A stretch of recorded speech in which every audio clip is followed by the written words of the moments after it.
15வது அதிகாரம் 1-5 வசனம்.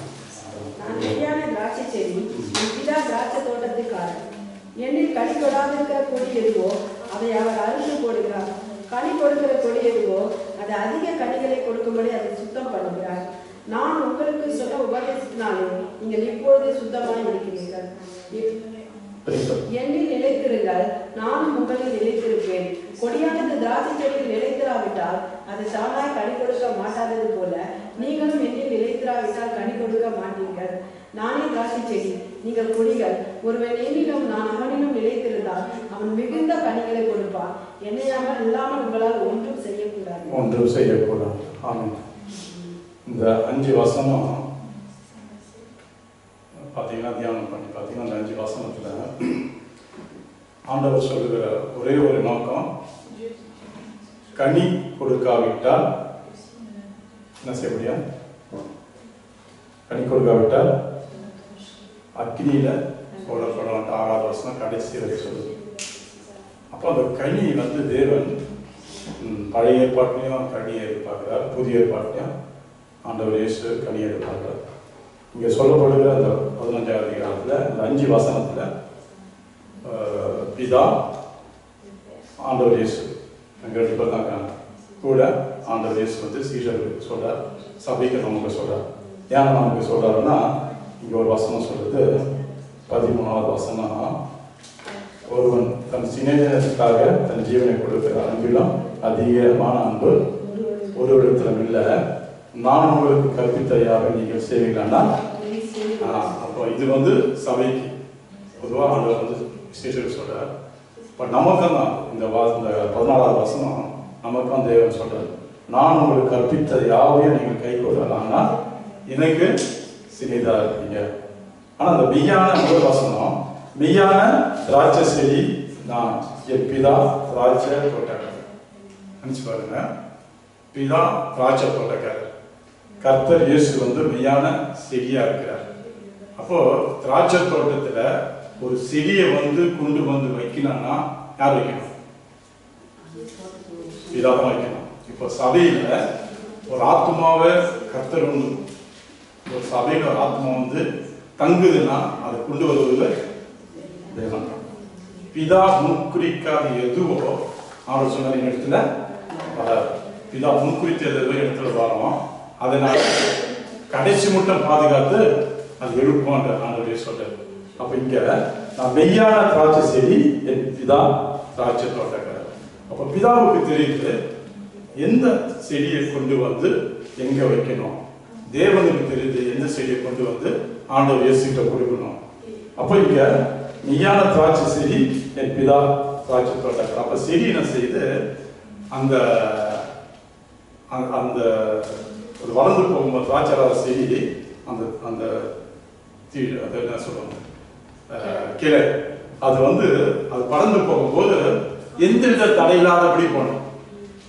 பாருங்க, அது வளரும்போது எந்தவித தடையில்லாதபடி என்ன செய்யணும், வளர்ந்துனே போகணும். தடை இருக்கிற இடத்துல பிதாவை என்ன செய்யறாரு, பார்க்கிறாரு. இப்போ அந்த திராட்சை தோட்டக்காரன்னு எடுத்துங்க, அந்த செடி நல்லா வளர்ந்து கனி கொடுக்கிற வரைக்கும் அதை பிடிச்சு இருப்பாங்க. அதுக்குண்டான பலன் எல்லாம் செய்வாங்க, கண்ணி ஊற்றுவாங்க, அதை வெயிட்படுதான் பார்ப்பாங்க, எல்லாமே செய்வாங்க. ஆனால் அது கனி கொடுக்கிற வரைக்கும் காத்திருப்பாங்க. அதில் ஏதாவது ஒரு கிளை குறுக்க வந்துட்டா அதான் செய்வாங்க, போய் அது தடை பண்ணி விட்டுவாங்க. அப்போ கர்த்தர் இருந்துதான் சொல்றாரு, நான் மெய்யான திராட்சை செடி, என் பிதா திராட்சை தோட்டக்காரர். அப்போ நீங்க ஏசாயா 5வது அதிகாரத்துல அந்த பிதா என்ன விரும்புறாரு நீங்க அப்படியே பாத்தீங்கன்னா பக்கம் 810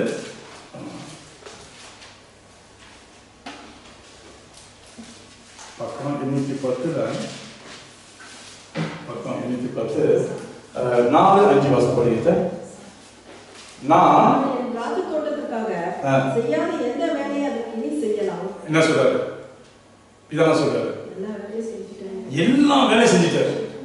பிதா முன்குறித்த தோட்டத்துல அவர் அந்த செடியை கொண்டு வைப்பதற்கு அந்த தோட்டத்துல எந்த விதமான கற்கள், எந்த விதமான தடைகள், எந்த விதமான முள்ளு, எந்த விதமான அதை விளைய விடாதபடி தடை பண்ணுற எல்லாவற்றையும் என்ன செஞ்ச பிதா எல்லாம் செஞ்சாரு, எல்லாத்தையும் ஒழுங்கு பண்ணிட்டார். அப்போ வேதம் சொல்றது என்ன சொல்றாரு, நான் திராட்சை தோட்டத்திற்காக செய்யாத எந்த வேலையும் அதற்கு இனி செய்யலாம்னா எந்த வேலையும் இல்லை. ஒரு தத்திரவாசனத்தை பாருங்க, கேள்விக்குரிய இல்லையா இல்லை?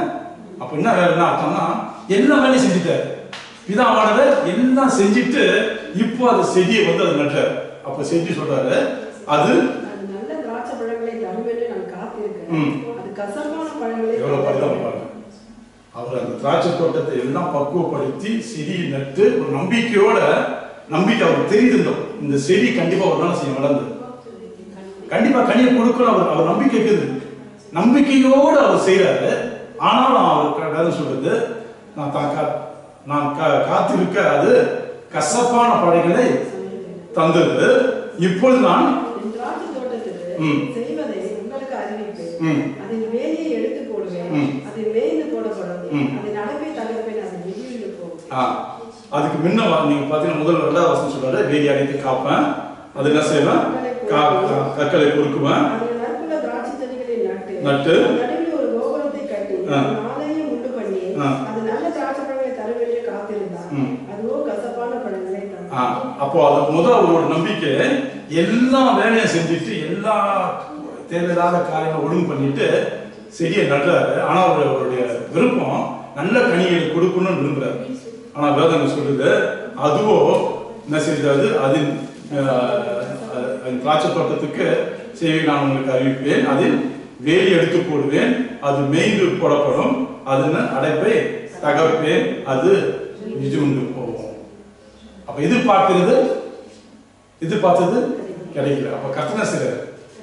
இது ஒரு சத்தியம். இது என்னன்னு பாத்தீங்கன்னா, கர்த்தர் பாருங்க நம்ம ரசித்தார் இல்லையா? நம்ம வாழ்க்கையில தேவன் அறியாம இருந்தோம், அதெல்லாம் கத்தோலிக் ஏதோ ஒரு ஆண்டவர் கேட்கணும் நம்மளை கத்தோலிக். அப்ப தேவனை ஏதோ ஒரு வழிபாடு, ஏதோ ஒரு ஒரு ஒரு எப்படி சொல்றது, ஒரு பொருத்தம் பாக்கியமா ஒரு அப்படியே போய் தேடணும். ஆனா அங்க வந்து தேவன் இல்லை. ஆனா நம்ம நம்பிக்கை என்ன செஞ்சு இல்லை, ஏதோ ஒரு தேவ பக்தி தேவ பயணத்துக்குள்ள இருந்துச்சு. ஆனா இங்க வந்து அதோட பலன் நம்ம பார்க்க முடியல. ஆனா கர்த்தர் என்ன சொல்றாருன்னா, நான் எல்லாமே செஞ்சு காத்து இருக்கிறேன், நீங்களும் அந்த பலனை கொடுக்கல. அப்ப ரட்சிப்பு தேவன் கொடுத்துட்டு ஒரு எதிர்பார்ப்புக்கு நம்மகிட்ட எங்கேயோ இருந்தோம், எங்கேயோ வாழ்ந்தோம், எங்கேயோ வாழ்ந்தோம், எங்கேயோ இருந்து பணத்தை கொண்டு வந்து சபையில கொண்டு வந்து சேர்த்து. அப்ப எதிர்பார்ப்பு நான் ரட்சிப்பை கொடுத்த தேவன் எதிர்பார்க்காரு, ஏதோ ஒரு எதிர்பார்ப்புக்கு கர்த்தர். அதுக்குதான் அவரு எல்லாமே தேவன் ஆதி ஆகமத்துல வந்து எல்லாம் உருவாக்குவதற்கு முன்ன எல்லாத்தையும் ஒழுங்குபடுத்திட்டு எல்லாம் உருவாக்கிட்டு அப்புறமேட்ட இதை ஆட்கொள்வதற்கு ஆதாரம் உருவாக்கி பார்த்துக்கோ. நான் வந்து அப்பப்போ வந்து பார்வையிடுவேன், ஏன்னா நீ தவறாக போராட்டு ஒரு கவனமா இருக்காரு. அதே தான் இங்க திராட்சை தோட்டத்தை உருவாக்கி எல்லாத்தையும் இருக்கிற எல்லா கற்கள்லாம் எடுத்து ஒழுங்குபடுத்திட்டு அது கனி கொடுக்கும்னு காத்திருக்கிறார். ஆனா அதுவோ கனி கொடுக்கல. அப்ப எப்படி வேதனைப்பட்டிருக்கும்? அப்ப இது வந்து கடைசி மட்டும் நல்லா தெரிஞ்சுங்க, நம்ம உயிர் உள்ள நாள் வரைக்கும், பூமியில நான் வாழ வரைக்கும் இப்படிப்பட்ட கிரியை நம்மளுக்குள்ள இருந்தாங்க. உழுவோம் எந்திரிப்போம். ஆனா உழுந்து எந்திரிக்கும் போது உடனே இயேசுவை தேடி பார்க்கணும். உழுந்துட்டு அப்படியே விட்டுறக்கூடாது, உழுந்துட்டு அப்படியே முடியலன்னு விட்டுறக்கூடாது. உழுந்துட்டு எழுந்துடும் போது உடனே என்ன செய்யணும், ஆண்டவர் இயேசு பார்க்கணும். அதான் கதை சொல்லுது. என்ன சொல்றாரு பாருங்க, நான் மெய்யான திராட்சை செடி, எப்படிதான் திராட்சை தோட்டக்காரர் எண்ணெய் கனி கொடுக்காத இருக்கிற கொடியதுவோ அதை அவர் படிக்க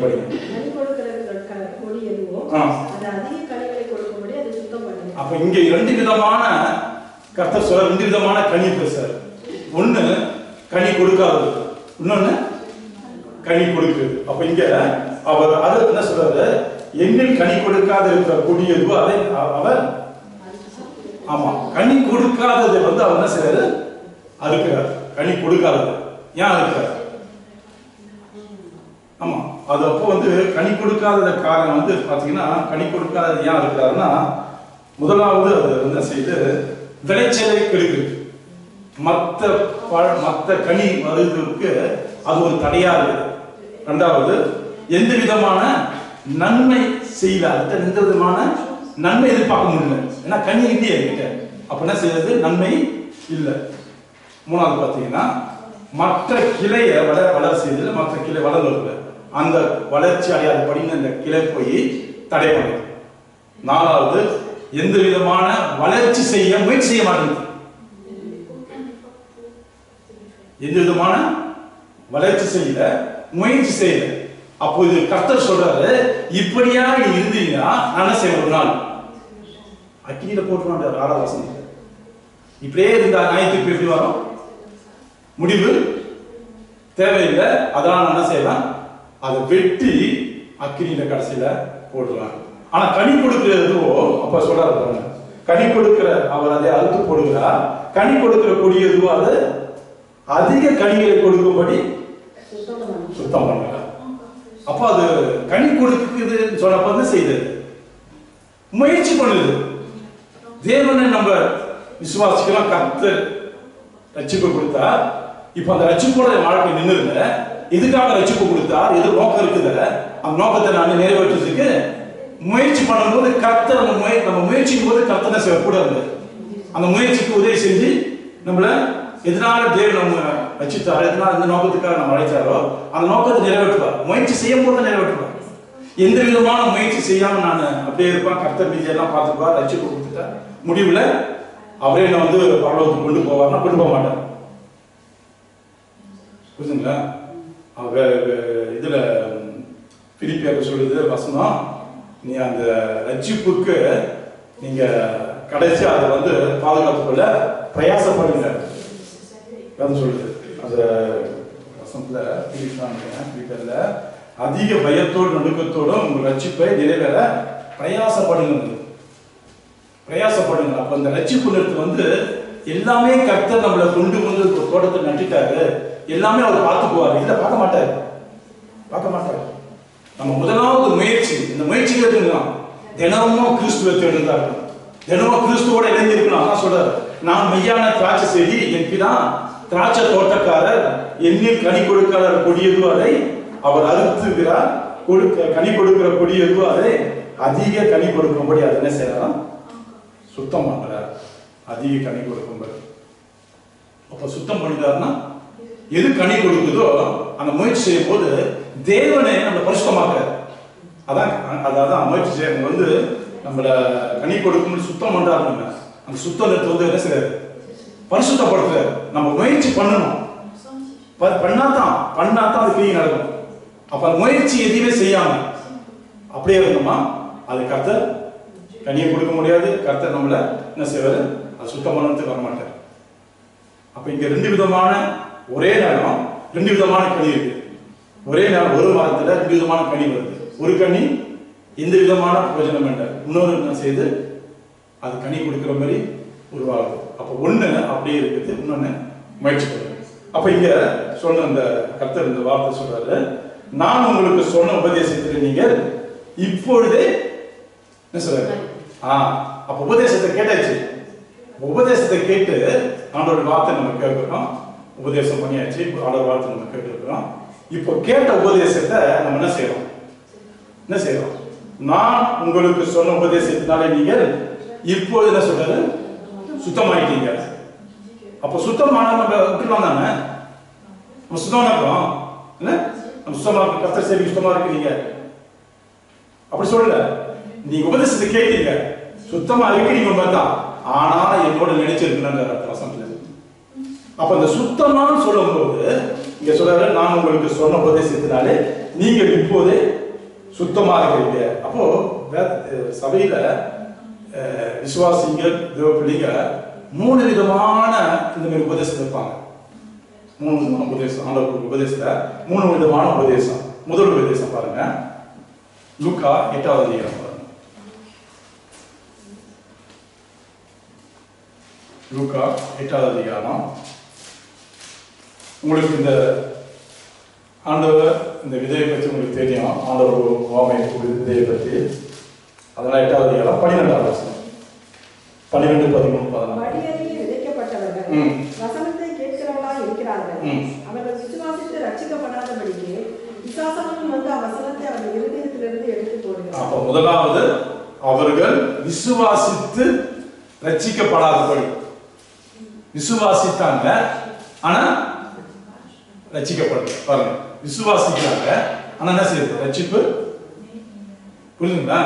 விசுவாசம் வந்து நம்ம ஆள் மனசுல கிரியை செய்யணும், உள்ளான மனசுல கிரியை செய்யணும். அதான் எது வந்தாலும் ஒரு நம்மளுக்குள்ள ஒரு தனிப்பட்ட தேவனுக்கு நமக்கு அந்த உறவு ரட்சிப்பு நிச்சயம் ஒரு ஆழ்த்தனமான நம்பிக்கை வரும். இல்லை, இங்க வேற சொல்றது அவர்கள் விசுவாசித்து ரட்சிக்கப்படாதபடி. விசுவாசித்தாங்க ஆனா உண்மையான ரட்சிப்பு இல்ல. அப்ப அவங்க எழுதி எப்படி இருந்துச்சு? வேதம் சொல்லுது பிசாசானவன் வந்து வசனத்தை அவர்களுக்கு இருதயத்திலிருந்து எடுத்து போட்டான். அப்ப அங்க என்ன நடந்தது? உறுதி இல்ல. விசுவாசித்தாங்க, உறுதி இல்ல.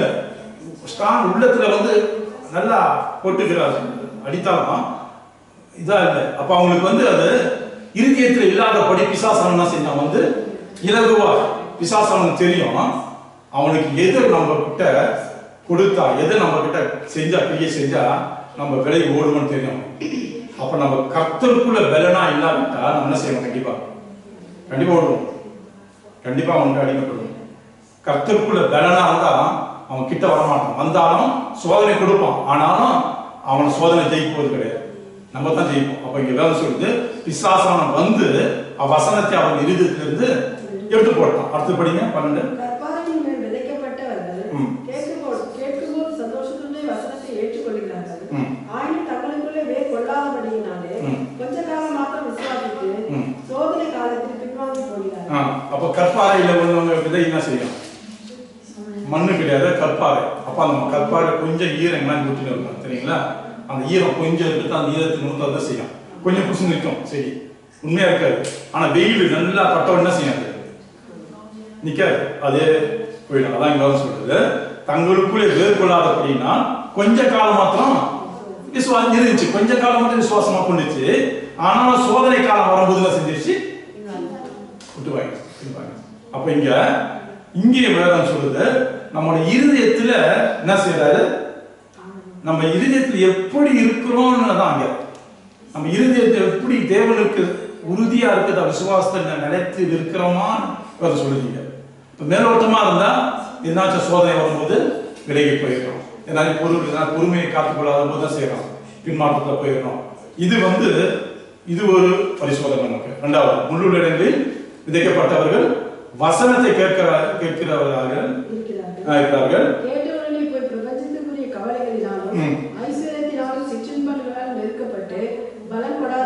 ஆமா, இது முள்ளுள்ள இடங்களில் விதைக்கப்பட்ட முள்ளு நாளில் சாபத்து குறிக்குது.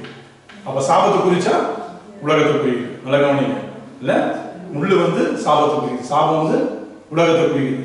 அப்போ ஒருத்தவங்க ரட்சிக்கப்பட்டா உலகத்தோடு இணைஞ்சு பண்ணணும்னு செய்வோம், எல்லா விதத்திலும் நெருக்கப்படுவோம். இங்க வேதம் சொல்லுது நமக்கு பிரபஞ்சத்திற்குரிய கவலையினாலும் ஐஸ்வர்யத்தினாலும் சிற்றின்பம் இருக்குது. ஆனா இயற்கையே ரட்சிக்கப்பட்டா உலகத்தோட சேர்ந்தா பல காரியத்தில் இருக்கப்படுவோம். அப்ப இருக்கப்படும் போது நம்ம கண்டிப்பா கர்த்தரோட விசுவாசத்துல உறுதியா இருக்க முடியாது. அதான் வேற சொல்றீங்க. என்ன சொல்றாரு? பிரபஞ்சத்துக்குரிய கவலைகளாலும் ஐஸ்வர்யத்தினாலும் சிற்றின்பங்களாலும் நெருக்கப்பட்டு பலன் கொடாத போயினாங்க. அப்ப பலன் கொடாத போயினாங்கன்னா அது நெருக்கப்படும் போது அவங்களால பலன் கொடுக்க முடியல இல்லையா? பலன் கொடுக்க முடியல. நான் 5வது 15வது படிக்கிட்டேன். நல்லெண்ணத்தில் விதைக்கப்பட்டவர்கள் வசனத்தை கேட்டு உண்மையும் நன்மையுமான இருதயத்திலே காத்து பொறுமையுடனே பலன் கொடுக்கிறவர்களாய் இருக்கிறார்கள். நல்ல நேரம் பாருங்க, நல்ல நேரம். ஆண்டவர் என்ன செய்யறாரு? விதைய ஒரு தோட்டத்தை உருவாக்கி அவர் என்ன செய்யறாங்க? என்ன செய்யறாரு? விதையை போட்டா இங்க யார விதைக்கணும் விதைச்சாரு, ஆனா முடிவுல கனித்தாலும் எதிர்பார்த்தா கனி கொடுக்கல. இங்க நல்ல நிலத்துல விதைக்கப்பட்டது. அங்க எப்படி உருவாச்சுன்னா இருந்த சுத்தமா இருந்துச்சு. அங்க எல்லா இடத்துல உழுது விதை எங்க இருந்துச்சு? கற்பாறையில முள்ளுலயும் இருந்துச்சு. அதனால அது கனி கொடுக்க முடியல. இங்க வேதம் சொல்லுது நல்ல நிலத்தில் விதைக்கப்பட்டவர்கள் வசனத்தை கேட்டாங்க. அப்போ அந்த இருதயம் ஏற்கனவே ஆயத்தமா இருந்துச்சு, பண்படுத்தப்பட்டு இருந்துச்சு. முள்ளா எடுக்கப்பட்டாலும் அது என்ன செஞ்சு அந்த விதைய வாங்கி கனி கொடுத்து காத்து இருந்துச்சு. அப்ப இங்க வேற சொல்லுது, வசனத்தை கேட்டு அது உண்மையும் நன்மையும் இருதயத்தில் காத்து பொறுமையுடனே பலன் கொடுக்கறதா இருந்தாங்க. அப்ப அந்த பொறுமையுடனே காத்திருக்கணும். இன்னைக்கு நடக்குமோ நாளைக்கு அப்படியே தெரியாது, ஆனா பொறுமையுடன் காத்திருக்கும் போது தான் செய்ய கர்த்தர் எதுவுமே பாருங்க. ஒரு ஒரு ஒரு ஒரு அபிஷேகத்தின் கிரியா இருக்கட்டும், இல்ல ஒரு விடுதலையா இருக்கட்டும், தேவன் எப்போ எது செய்ய விரும்புறாரு அப்பதான் செய்வார். ஒரு அபிஷேகம் தான் பாருங்க, அபிஷேகம் பண்ணப்பட்ட உடனே மறுநாள் நம்ம ஏஞ்சி கர்த்தர் செய்ய முடியாது இல்லையா? அபிஷேகம் பண்ணப்பட்டா செய்யாது, நமக்குள்ள கர்த்தர் கிரியை செய்ய விடுவார். அதே நேரத்தில் நம்ம எப்படி இருக்கிறோம்னு பார்ப்பார் இல்ல? தாவீது அபிஷேகம் பண்ணப்பட்டு செஞ்சாரு, திரும்பி வந்து ஆடு மேய்ச்சாரு. அபிஷேகம் பண்ணப்பட்ட தெரியல, அவருக்கு தெரியல போய் என்ன தெரியல. ஆனா அபிஷேகம் பண்ணப்பட்ட உடனே அவர் செஞ்சாரு, அவர் மற்ற அந்த அபிஷேகத்தை பற்றி நினைக்கவே இல்லை. திரும்ப வந்து என்ன செஞ்சாரு, அவர் செஞ்ச வேலையை செஞ்சாரு. ஏன்னா கர்த்தர் அவரை கொண்டு செய்ய வேண்டிய காரியம் நிறைய இருக்குது. அப்ப அவர் கொஞ்சம் கொஞ்சமா அரண்மனையில கொண்டு போனோம், யார்கிட்ட? சவுல்கிட்ட கொண்டு போனோம். அதனால அவர் செய்ய வேண்டிய காரியம் எப்படி இருந்துச்சு? கொஞ்சம் கொஞ்சமா அந்த காரியங்களை உருவாக்க என்ன செஞ்சாரு? சவுலுக்கு பிசாசு கொடுக்க ஆரம்பிச்சிட்டாரு. இந்த பக்கம் ஒரு ஆள் அனுப்பி உன்ன மாதிரி ஒரு மாதிரி வாசிக்கிற ஒரு ஆள் இல்லைன்னு சொல்லிட்டு போய் நல்லா வித்துவான்னு சொல்லிட்டு அவரை போய் சொல்லி இவர் தாவீதை உள்ள கொண்டு போறாரு. பாருங்க, இதெல்லாம் தேவ திட்டம். தாவீதுக்கே தெரியாது நடக்குமான்னு. காரணம் என்ன? தேவனால அபிஷேகம் செஞ்சுட்டாரு. அப்போ அபிஷேகம் செஞ்சவர் எதுக்கு நோக்கம்? அங்க அவர் ராஜாவா போகணும். அப்போ என்ன செய்யணும்? உடனே அவருக்கு போய் ராஜ காரியம் தெரியாத இப்போ உடனே அவருக்கு என்ன செய்யணும்? சொல்லிக் கொடுக்கும் போது அவர் தெரியணும். அப்ப அவர் என்ன செய்யறாரு? கொஞ்சம் கொஞ்சமா 16 வயசுல 17 வயசுல தாவீது அபிஷேகம் பண்ணாரு. 30 வயசுல தான் வந்து ராஜாவா அங்க ஆனார். அப்போ இந்த 17 வருஷம் 18 வருஷம் அவருக்கு ட்ரைனிங். அப்ப அபிஷேகம் என்ன செய்யறாரு? கொஞ்சம் கொஞ்சமா நாளுக்கு நாள் உருவாகு. இதே தான் தேவன் ஒரு காரியங்களை செய்ய விரும்பும். தேவன் இன்னொரு காரியங்களும் செய்யறாரு. வச்சுங்க, ஆதி ஆகமத்துல தேவன் பாருங்க 1 சாமுவேல்ல வசனம் ஆண்டவர் இவ்வளோ நல்லவர்கள் எல்லாத்தையும் பாருங்க.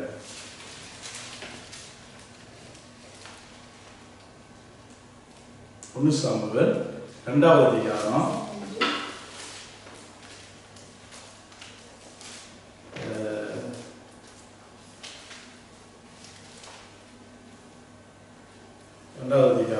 29-30 வசனம் படிங்க. என் வாசஸ்தலத்திலே செலுத்தும்படி நான் கட்டளையிடப்பட்ட என் பலியையும் என் காணிக்கையும் நீங்கள் உதைப்பானே. என் ஜனமாக இஸ்ரவேலின் காணிக்கைகள் எல்லாம் பிரதானமானவர்களை கொண்டு உங்களை கொழுக்க பண்ணுவதற்கு நீ என்னை பார்த்து உன் குமாரனை மதிப்பானேன் என்கிறார். ஆகையால் இஸ்ரவேலின் தேவனாய கர்த்தர் சொல்கிறதாவது, உன் வீட்டாரும் உன் பிதாவின் வீட்டாரும் என்றைக்கும் என் சன்னதியில் நடந்து கொள்வார்கள் என்று நான் நிச்சயமாய் சொல்லி இருக்கிறேன். இனி அது எனக்கு தூரமா இருப்பதாக. என்னை கனம் பண்ணியவனை நான் கனம் பண்ணுவேன், என்னை அசட்டை பண்ணுகிறவர்கள் கனஹீனப்படுவார்கள் என்று கர்த்தர் சொல்கிறார். அந்த 28வது வசனம் படிங்க சிஸ்டர். என் பலிபீடத்தின் மேல் என் பலிபீடத்தின் பலியிடவும் தூப காட்டவும் என் சமூகத்தில் ஏபோத்தை தரிக்கவும் இஸ்ரவேல் கோத்திரங்களில் எல்லாம் அவனை எனக்கு ஆசனாக தெரிந்து கொண்டு உன் பிதாவின் வீட்டாருக்கு இஸ்ரவேல் புத்திரருடைய தகன பலிகளை எல்லாம் கொடுக்கவில்லையா? புரியுதுங்களா? புரியுதா? இந்த வசனம் 28வது வசனம் 28 வசனம் தான். ஆண்டவர் மோசே வருவதற்கு முன்னே ஏலி தெரிஞ்சுக்கிறார். மோசே வருவதற்கு முன்னே, ஏன்னா மோசே ஏலி வந்து அந்த ஆரோன் ஆசாரோட ஊழிய வம்சத்தை வரவர். அதனால இங்க வந்து ஆண்டவர் ஏலி தெரிஞ்சுக்கின்னு இப்போ அவர் வந்து உடனே ஏலியை கூப்பிட்டு அந்த காரியம் செய்யல. அதான் வேலை சொல்றாங்க, என் பலிபீடத்தில் பலியிடவும் தூபம் காட்டவும் என் சமூகத்தில் ஏபோத்தை தரிக்கவும் இஸ்ரவேல் கோத்திரங்கள் எல்லாம் அவனை எனக்கு ஆசாரியனை தெரிந்து கொண்டு உன் பிதாவின் வீட்டாருக்கு கொடுக்கவில்லையா? நான் உன்னை எப்போ தெரிஞ்சுக்கினேன்? எலியே நான் எப்போ தெரிஞ்சுக்கினேன்? எப்பவே தெரிஞ்சுக்கினேன். அப்ப தேவனுடைய எதிர்பார்ப்பு என்ன எதிர்பார்ப்பு? உன்னை தெரிஞ்சுக்கினேன், ஆனா உன்னை வச்சு நிறைய காரியம் செய்ய விரும்புறாதான் சொல்றாருங்க. ஆனா நீ என்ன செஞ்சுட்ட? என்ன செஞ்சுட்ட? அடுத்தது சொல்ற வாசனம் வருது, என்ன சொல்றாரு? அதனால நீ செஞ்ச தவறு நிமித்தம் அதான் சொல்றேன் சொல்றாங்க. என் மாசத்தலை செலுத்தபடி 20 படிங்க. என் பலியையும் என் காணிக்கையும் நீங்கள் என் ஜனமாகிய இஸ்ரவேலை காணிக்கைகளால் பிரதானமானவர்களை கொண்டு உங்களை ஒழுக்கப்படும்படிக்கு நீ என்னை பார்த்து உன் குமாரனை மதிப்பானேன் என்கிறார். ஆகையால் இஸ்ரவேலின் தேவனாகிய கர்த்தர் சொல்லுகிறதாவது, உன் வீட்டாரும் உன் பிதாவின் வீட்டாரும் என்னைக்கும் என் சன்னதியில் நடந்து கொள்வார்கள் என்று நான் நிச்சயமாய் சொல்லியிருந்தும் இனி அது எனக்கு தூரமாய் இருப்பதாக. என்னை கனம் பண்ணுகிறவர்களை நான் கனம் பண்ணுவேன், என்னை அசட்டை பண்ணுகிறவர்கள் கனவீனப்படுவார்கள் என்று கர்த்தர் சொல்லுகிறார். முதல்ல சொல்றாரு, நீ நான் ஏற்கனவே தெரிஞ்சுக்கின, ஆனா நீ செஞ்ச தவறு நிமித்தங்க சொல்றாரு, என் சந்தையில் நடந்து கொள்வார்கள் என்று நான் நிச்சயமா சொல்லியிருந்தும். புரியுதுங்களா? நிச்சயமா. அப்போ தேவனுடைய சித்தம் வேற, திட்டம் வேற. ஆனா இடையில நடந்த காரியம் ஏலி. அப்ப கர்த்தனை செய்யறது உடனே இல்ல இனிமே அதான் பாருங்க, தேவன் இந்த ரட்சிப்பு நிறுத்து நம்ம அப்படியே சாதாரணமா நினைச்சுக்கிறோம். நமக்குள்ள அந்த தேவன் ரட்சிப்பு கொடுத்த தேவன் ஒரு கிருபையை கூட கொடுத்திருக்கிறார். இதைத்தான் நம்ம என்ன செய்யணும், ஒரே ஒரு வழி, ஆண்டவர் இயேசு கிட்ட தினமும் அந்த அன்பு, அதாவது ரட்சிப்பை கொடுத்தாரு, சந்தோஷத்தை கொடுத்தாரு, ஒரு மாற்றத்தை கொடுத்தாரு. அதையே நினைச்சு நம்ம தினமும் தேவனை தேடும் போது நமக்குள்ள வேற என்ன வச்சிருக்கிறோம் அந்த காரியம் கண்டிப்பா வெளிப்படும். அதாவது எந்த விதமான நோக்கத்துக்காக இல்லை, ஆண்டவரே என்னை ரட்சித்தீங்க, எனக்குள்ள இப்படிப்பட்ட ஒரு சந்தோஷத்தை, ரட்சிப்பு சந்தோஷத்தை நிறைவா இருக்குது. ஆனா இது ஒரு திட்டம் என்ன இருக்குது எனக்கு தெரியல, உங்களுக்கு தெரியும், இதனால என்னை ரட்சித்தீங்க. அந்த வேண்டுதல் கேட்கணும் கர்த்தர்கிட்ட. ஆமா, இது நிமித்தம் கர்த்தர் உடனே கிரியை செய்ய மாட்டாரு. இது நிமித்தம் நாள் வரும்போது அது வெளிப்படும். இது ஒண்ணு பாருங்க, ஏலியோட வாழ்க்கையில மோசே காலத்துல இருந்து ஏலி தெரிஞ்சு கொண்டு இருக்கிறார். அப்போ எப்போ வரணுமா ஏலி வந்தார். ஆனா ஏலியை வச்சு கர்த்தர் ஏதோ ஒரு பெரிய காரியம் செய்ய விரும்பினார் தான். ஏன்னா ஒரு 350 வருஷம் அதுக்கு பிறகு கர்த்தருடைய பிரசன்னமான வேலை சொல்லுது இல்லையா, கர்த்தருடைய வார்த்தை தரிசனம் என்ன. அப்ப ஏலி மாற்றம் தான் இருக்கிறாரு. ஒரு ஆலயம் இது ஏலி இருக்கிறார், பிரதான ஆசாரியரே, மற்ற எதுவும் இல்லைங்க. அப்ப அவர் குறிச்சி வேண்டிய திட்டம் என்ன இருக்குது, தேவ சித்தம் நிறைய இருக்குது. ஆனா ஏலி அங்க இல்லாத நிமித்தம் அவர் ஒழுங்கா இருந்தார். பிள்ளைங்க நிமித்தம் செஞ்ச கடைசியில ஒண்ணுமில்லாத அவர் சொல்றாரு, நான் பிரியா ஒன்று அழைச்சேன்னு, இனி இப்படி நானே இருக்க மாட்டேன். புரிஞ்சுங்களா? அப்ப பாருங்க, தேவன் எவ்வளவு நல்லவர் பாருங்க. ஒரு ரட்சிப்பு தேவன் கொடுக்கிறாரு, அந்த ரட்சிப்புக்கு பின்னால ஏதோ ஒரு சித்தம் ஒன்று இருக்கு. நம்ம சும்மா அப்படியே கர்த்தர் எங்களோட கொண்டு சபையில சேர்க்கல, இல்ல, தேவ சித்தம் ஒன்று இருக்குது.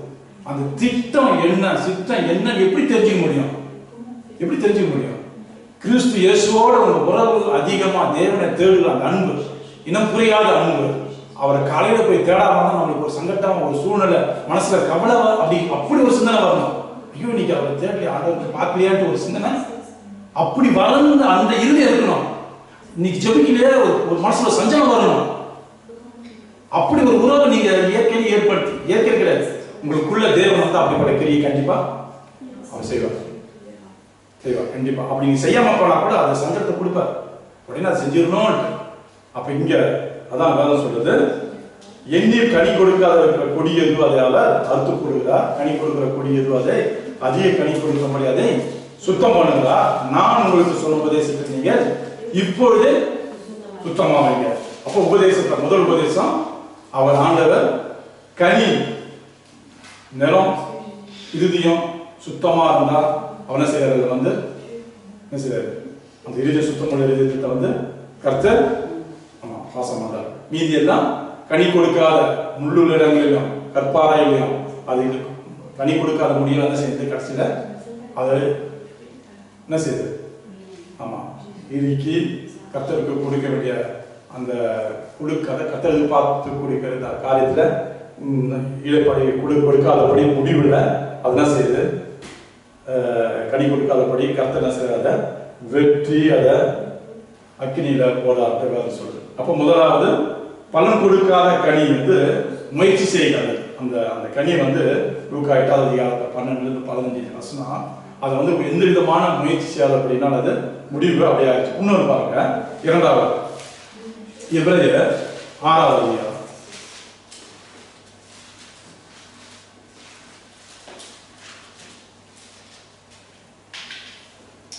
10 பக்கம் 302. எபிரேயர் 6வது அதிகாரம்.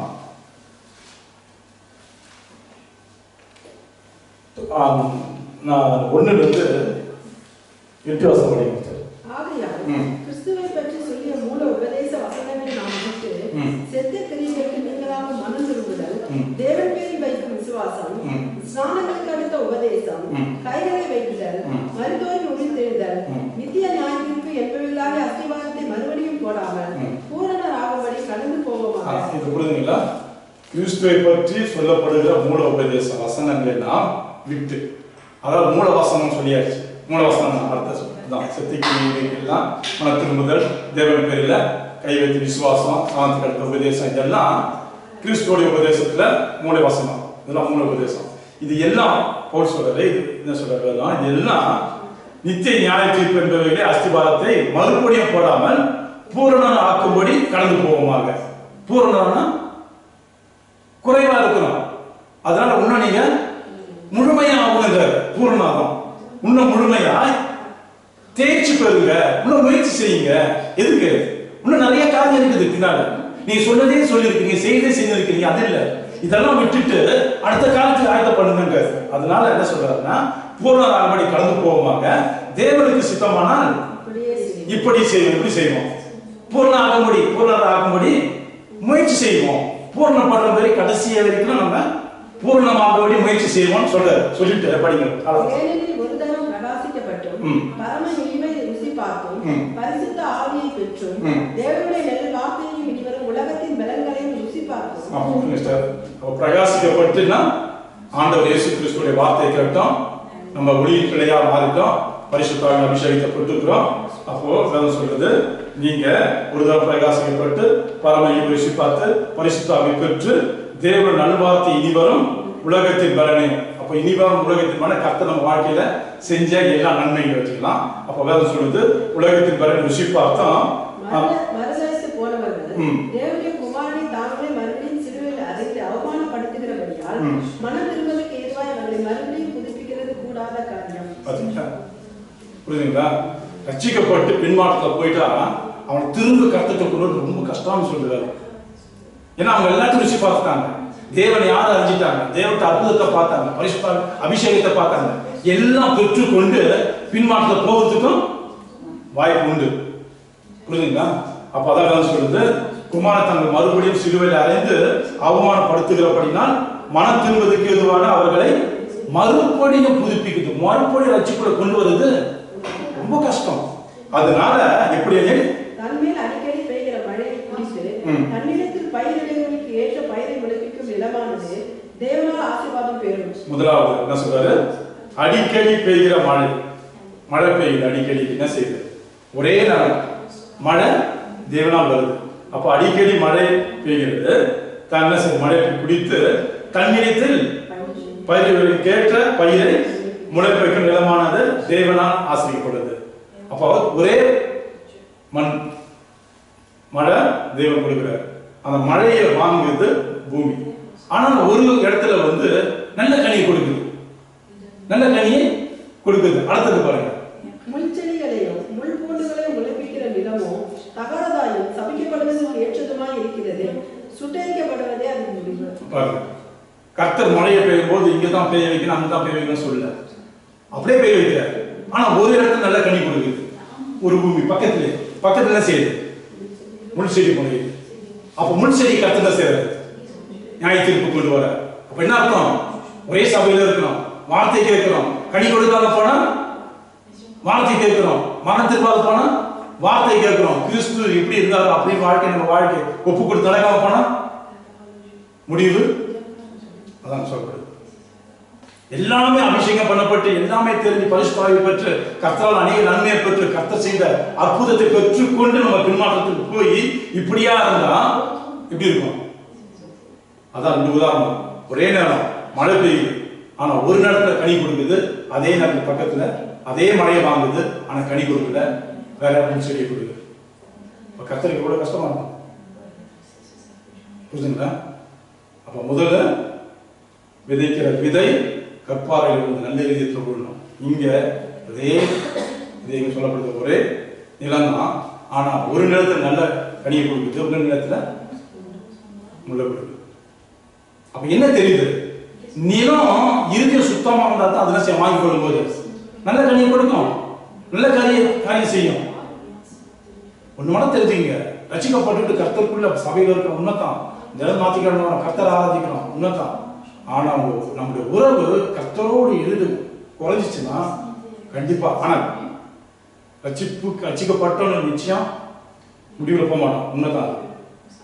அதே நீங்க கர்த்தருக்குள்ள பலனா இருந்தீங்கன்னா, உண்மையா இருந்தீங்கன்னா, நீங்க விட்டாலும் கர்த்தர் விட மாட்டார். அதுவும் உண்மை, அதுவும் உண்மை. நீங்க கொஞ்சம் அசந்து போனாலும் அவர் அசைவிட மாட்டார். ஏன்னா நம்ம இறுதியத்தை தேவன் பார்க்கிறார். உள்ள உண்மைதாங்க இது, நான் சொல்றது அனுபவத்தை சொல்லுங்க. நம்ம கொஞ்சம் பலவீனப்பட்டு முடியல அப்படி இருக்கிறோம்னு வச்சுங்க, அவர் பார்த்துன்னு இருப்பார், விட மாட்டார்.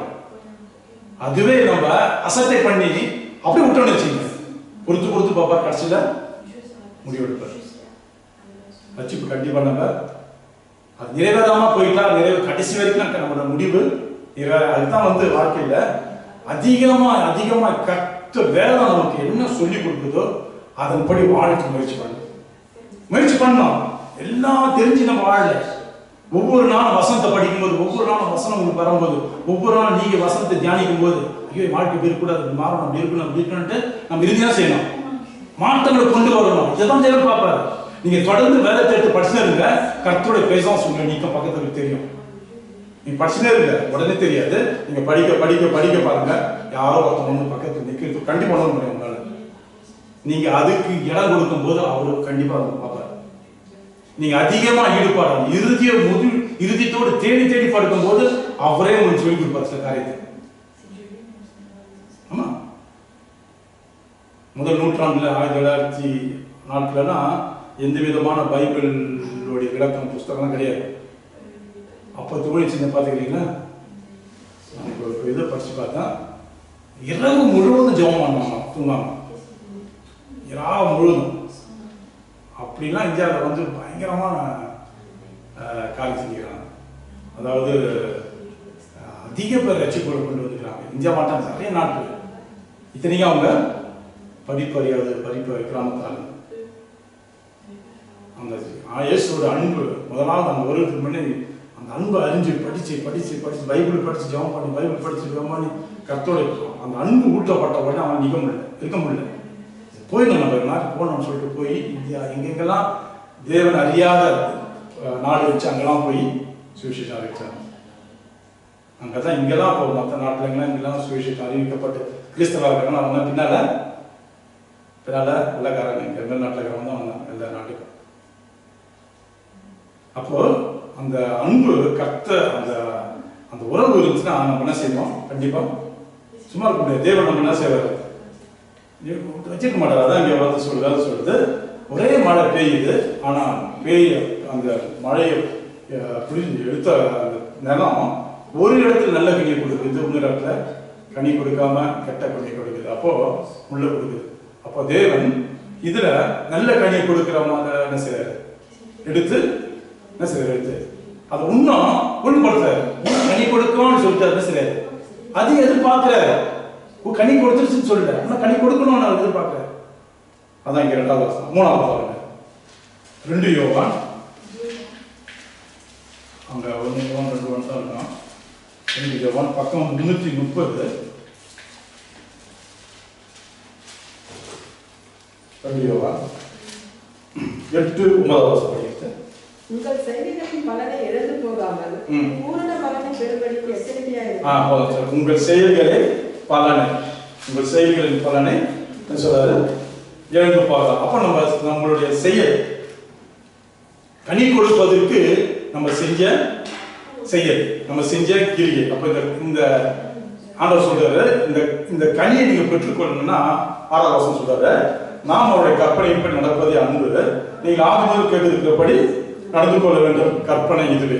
அதோட அந்த வசனம் இங்க தொடர்ந்து பார்த்தீங்கன்னா 8வது வசனம் சொல்லுது, உங்கள் செய்கைகளின் பலனை இழந்து போகாது. அப்ப இந்த அன்புக்காக, அன்பு என்ற கனியை நீங்க கொடுப்பதற்கு எத்தனையோ முயற்சி செஞ்சீங்க இல்லையா? உங்களுக்குள்ள அந்த முயற்சி எவ்வளவு பிரயாசப்பட்டீங்க, ஆனா இடையில அந்த அன்பு குறையத்தக்கதாக நிறைய காரியம் வந்து கூட இருக்கலாம். ஆனா வேதம் சொல்றது, உங்கள் செய்கையின் பலனை எழுந்து போகாமல் பூரண பலனை பெருகும்படி எச்சரிக்கையா இருங்க, எச்சரிக்கையா இருக்க சொல்லிட்டு முதல் வசனம் உபதேசத்துல நிலைத்திராமல் மீறி நடக்கிற எவனும் தேவனை உடையவன் அல்ல. கிறிஸ்துவின் உபதேசத்தில் நிலைத்திருக்கிறவனோ பிதாவையும் குமாரனையும் உடையவன். கிறிஸ்துவின் உபதேசத்தின் மேல் நிலையிராமல் மீறி நடக்கிற எவனும். அப்ப கிறிஸ்துவின் உபதேசம் அவருடைய கற்பனை சொல்லுது 6வது வசனம், அவருடைய கற்பனைப்படி நடப்பதே அன்பு. இந்த அன்பை விட்டு நம்ம நடக்காமல் போனோம். கிறிஸ்துவினுடைய கற்பனை உபதேசத்தை விட்டு நிலைக்கிறாமல் மீதி நடக்கிற எவனும் தேவனுடையவன் அல்ல. கிறிஸ்துவின் உபதேசத்தில் நிலை நிற்கிறவனும் பிதாவையும் குமாரனையும் என்ன செய்யறாங்கன்னா உடையவனா இருக்கிறான். அப்ப பலன் எதிர்பார்க்கிற கர்த்தர் பூர்ண பலன் பெருகும்படி எச்சரிக்கையா இருங்க.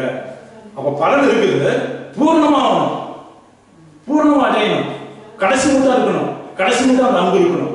அதனால நீ கிறிஸ்து உபதேசத்துல நிலைத்திருங்க. கிறிஸ்து உபதேசம் அன்பு. இந்த அன்பு வந்து முதலாவது யாருக்கு இருக்கணும்? தேவன்.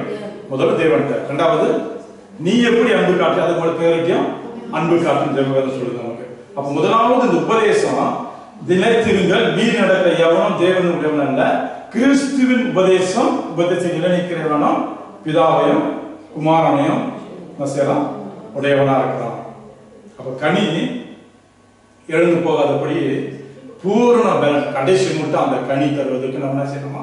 முயற்சி பண்ணிட்டு இருக்கணும். ஆனா முடிவு கர்த்தர் கனியை தான் பார்க்கல, எந்த விதமான கிரியை பார்க்கல.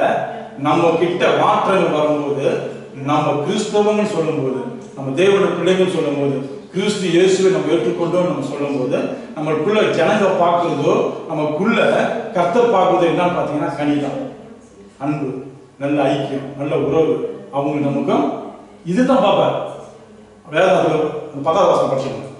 ஒருவன் உங்களிடத்தில் வந்து இந்த உபதேசத்தை கொண்டு வராமல் இருந்தால் அவனை உங்கள் வீட்டிலே ஏற்றுக்கொள்ளாமலும் அவனை வாழ்க்கை சொல்லாமலும் இருக்கார். அப்ப என்ன உபதேசம் திரும்பி சொல்ல பார்த்து அன்பு தான் சொல்றாரு. அந்த அன்பு மாத்திரம் இல்ல, 7வது வசனம் பாருங்க. மாம்சத்தில் வந்த இயேசு கிறிஸ்துவே அறிக்கை பண்ணாத அநேக வஞ்சகர்கள் உலகத்திலே தோன்றி இருக்கிறார்கள். இப்படிப்பட்டவனே வஞ்சகனும் அந்தி கிறிஸ்துவுமாய் இருக்கிறார். இவங்க இப்படிப்பட்ட மாம்சத்தில் வந்த இயேசு கிறிஸ்துவை அறிக்கை பண்ணாத. அப்ப என்ன அர்த்தம்? கிறிஸ்துவை அறியாத, கிறிஸ்துவை ஏற்றுக்கொள்ளாத, கிறிஸ்துவுக்கு இல்லாத, கிறிஸ்து யாரும் அறியாத ஜனங்கிட்ட இங்க வேலை சொல்லுது. அப்படிப்பட்ட உறவு ஒருவன் உங்க இடத்தில் வந்து இந்த உபதேசத்தை, ஆமா இதுக்கு விரோதமான உபதேசத்தை கொண்டு வந்தா நீங்க செத்துக்காதீங்க. அப்ப உண்மையா நம்ம ரட்சிக்கப்பட்டுட்டோம். இந்த ரட்சிப்பை நிறைவேற்றத்துக்கு நம்ம என்ன செய்யணும்? இந்த உண்மையான அந்த ரட்சிப்புடைய அந்த அன்பு உங்களுக்குள்ள அதிகமா கிறிஸ்துவ எனக்கு இருந்தா நம்ம செய்யறது நம்மளுக்கே தெரியும். இது இப்படிப்பட்ட நான் காரியம் செஞ்சா என்ன செய்யலாம்? இந்த ரட்சிப்புக்குள்ள இழப்பதற்கு வாய்ப்பு உண்டு. அதான் என்ன செய்வது? ஆமா, இதுக்கு இந்த காரியத்தை நான் எனக்கு தேவையில்லை. புரியுதுங்களா?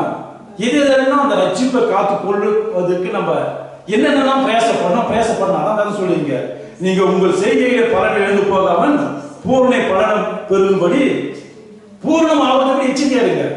அப்ப கிறிஸ்துவின் உபதேசத்தை தவறா சொன்ன இடத்துல, கிறிஸ்து அறியாத இடத்துல நமக்கு உறவு இருக்கக்கூடாது. நீங்க ஒரு நாள் உறவுல கிறிஸ்துவோட ரட்சிப்பை இருக்க முடியும், கண்டிப்பா இருக்க முடியும். அதுதான் ஐக்கியம் எப்படி இருக்குன்னா, தேவ பிள்ளைகளோடும் அதே நேரத்தில் உங்களுக்கும் தேவனுக்கு இருக்கணும், உங்களுக்கு வேதமா இருக்கணும், உங்களுக்கு தேவனுடைய பிள்ளைங்களோட இருக்கணும். இந்த ஐக்கியம் தான் உங்களை கர்த்தருக்குள்ள அதிகமாக நடத்தும். இதை விட்டுட்டு நீங்க வேற ஏதாவது உபதேசத்திலையோ வேற ஏதாவது உங்களுக்கு நன்மையானதை தெரிஞ்சீங்கன்னா போனீங்கன்னா, வேற சொல்லிட்டு லோக்கால பார்த்தல என்ன செய்யுது? முள்ளு இறுக்கி மாத்துமாவை கெடுக்குது. அப்போ நீங்க என்ன செய்றீங்க? கவலை, ஐஸ்வர்யத்து உலக கவலை என்ன செய்றீங்க? விட்டுட்டு வெளியே போயிடுறீங்க. அப்ப இங்க வேற சொல்லுது, இப்படிப்பட்ட ஆட்கள் இப்படிப்பட்ட வந்து உங்கள் உபதேசத்தை கொண்டு வரா இருந்தால் அவனை நீங்கள் வீட்டில ஏற்றுக்கொள்ளாம அவனுக்கு வாழ்த்து சொல்லாமனா இருங்க. அப்படின்னா அர்த்தமா, நீங்க வாழ்த்து சொன்னா அவங்க திரும்பி வாழ்த்து சொல்லுவாங்க. அதனால இப்படிப்பட்டவங்களுக்கு நீங்க என்ன சொல்றீங்க? வாழ்த்தது கூட சொல்லாதீங்க. ஆனா நமக்குள்ள பவுலை போல ஒரு இருதயம் இருக்கணும். என்ன சொன்ன இருதயம் இருக்கணும்? அவங்கள ரட்சிக்க பண்ணணும், அவனை கர்த்தர்ட்ட வரணும், அந்த இருதயம் இருக்கணும். ஆனா நீங்க போய் வாழ்த்து சொல்லிட்டு ஆமா இணையக்கூடாது. இணைஞ்சிட்டீங்கன்னா கண்டிப்பா எழுந்துருவீங்க. நீங்க உங்களுக்கு கர்த்தருக்குள்ள ஸ்ட்ராங்கா இருந்தீங்கன்னா நீங்க பயப்பட தேவையில்ல. நீங்க ஸ்ட்ராங்கா இல்ல, உங்களுக்குள்ள வேற எதுனாச்சும் ஒரு நன்மையான உங்களுக்கு இருந்தால் நீங்க கண்டிப்பா எழுதுறது வாய்ப்பு உண்டு. அப்ப எதுக்கு சொல்ல வரேன்னா, இப்படிப்பட்ட காரியம் யாருமே நமக்கு தேவனை அறியாத ஜனங்கள் ரட்சிக்கப்படணும், அந்த ஆத்துமா கர்த்தர்ட்ட வரணும்ட்டு கர்த்தர் நமக்கு கொடுத்த அறிவு, ஞானம், பணம் எல்லாத்தையும் வச்சு அந்த ஆத்துமாவை எப்படினாச்சும் கர்த்தர்ட்ட கொண்டு வர முயற்சி இருக்கணும். அந்த சிந்தனை அதிகமா இருக்கணும். அதை விட்டுட்டு நம்ம அவங்களுக்கு என்ன சொல்லணும், அவங்ககிட்ட போய் உபதேசத்தை கொண்டு வர அவளை வீட்டில் கட்டிக்கலாம், அவங்களுக்கு வாழ்த்தது சொல்லவும் கூடாது. வாழ்த்து சொன்னா உறவு நீடிக்கும். அவங்க ஒரு நாள் வாழ்த்து சொல்லுவாங்க, ஒரு நாள் நீங்க சொல்லுவீங்க, அப்புறம் அவங்க டெலிஃபோன்ல வாழ்த்து சொல்லுவாங்க, நீங்க ஒரு டெலிஃபோன்ல வாழ்த்து சொல்லுவீங்க, அப்புறம் வீக்கெண்ட் சும்மாக்கிறீங்களா வாழ்த்து சொல்ல மட்டும் வாங்க இல்ல உயர்மையா. அப்போ இதெல்லாம் நம்ம உண்மையிலே கவனமா இருக்கணும். தேவனுடைய பிள்ளைங்க இதெல்லாம் கவனமா இருக்கும். அப்ப இங்க மூன்றாவது உபதேசம் பாத்தீங்கன்னா, கர்த்தர் இங்க சொன்ன வார்த்தையில 3 விதமான காரியம். லூக்கா 8:12 இப்படியா அந்த விதை எங்க விழுந்துச்சு, எங்க விழுந்தா நல்ல நிலத்துல விழும்போது அது எப்படி இருந்து சொல்றாரு. எபிரேயர்ல ரட்சிக்கப்பட்ட பின்பு பின்மாற்றத்துக்கு போவோம், அந்த நிலம் சரியில்லை, அங்கேயும் ஒரு நிலத்தை பற்றி சொல்றாரு. மூன்றாவது இங்க நீங்க எப்படி இருக்கணும், தேவ ஆண்டவர் கிறிஸ்து உபதேசம் நினைத்திருந்தால் நீங்க எப்படி இருப்பீங்க, கிறிஸ்து உபதேசம் நினைத்து இருக்கிறவனும் பிதாவையும் குமாரனையும் உடையவனா இருக்கிறான் சொல்லிட்டு இங்க நமக்கு சொல்லுது. அப்ப இந்த 3 விதமான உபதேசம் கர்த்தர் இயேசு இங்க 15வது அதிகாரத்துல யோவான் 15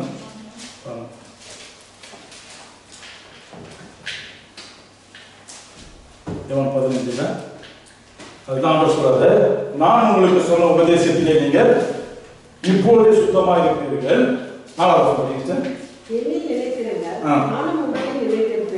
கொடியானது திராட்சை செடியில் நிலைத்திராவிட்டால் அது தானே கனி கொடுக்க மாட்டாதது போல நீங்களும் என்னில் நிலைத்திராவிட்டால் கனி கொடுக்க மாட்டீர்கள். என்னில் நிலைத்திருங்கள், என்னில் நிலைத்திருங்கள் எப்படி போடுறதுன்னா படிங்க அப்படி இன்னொரு போடுறது une adhésion permanente.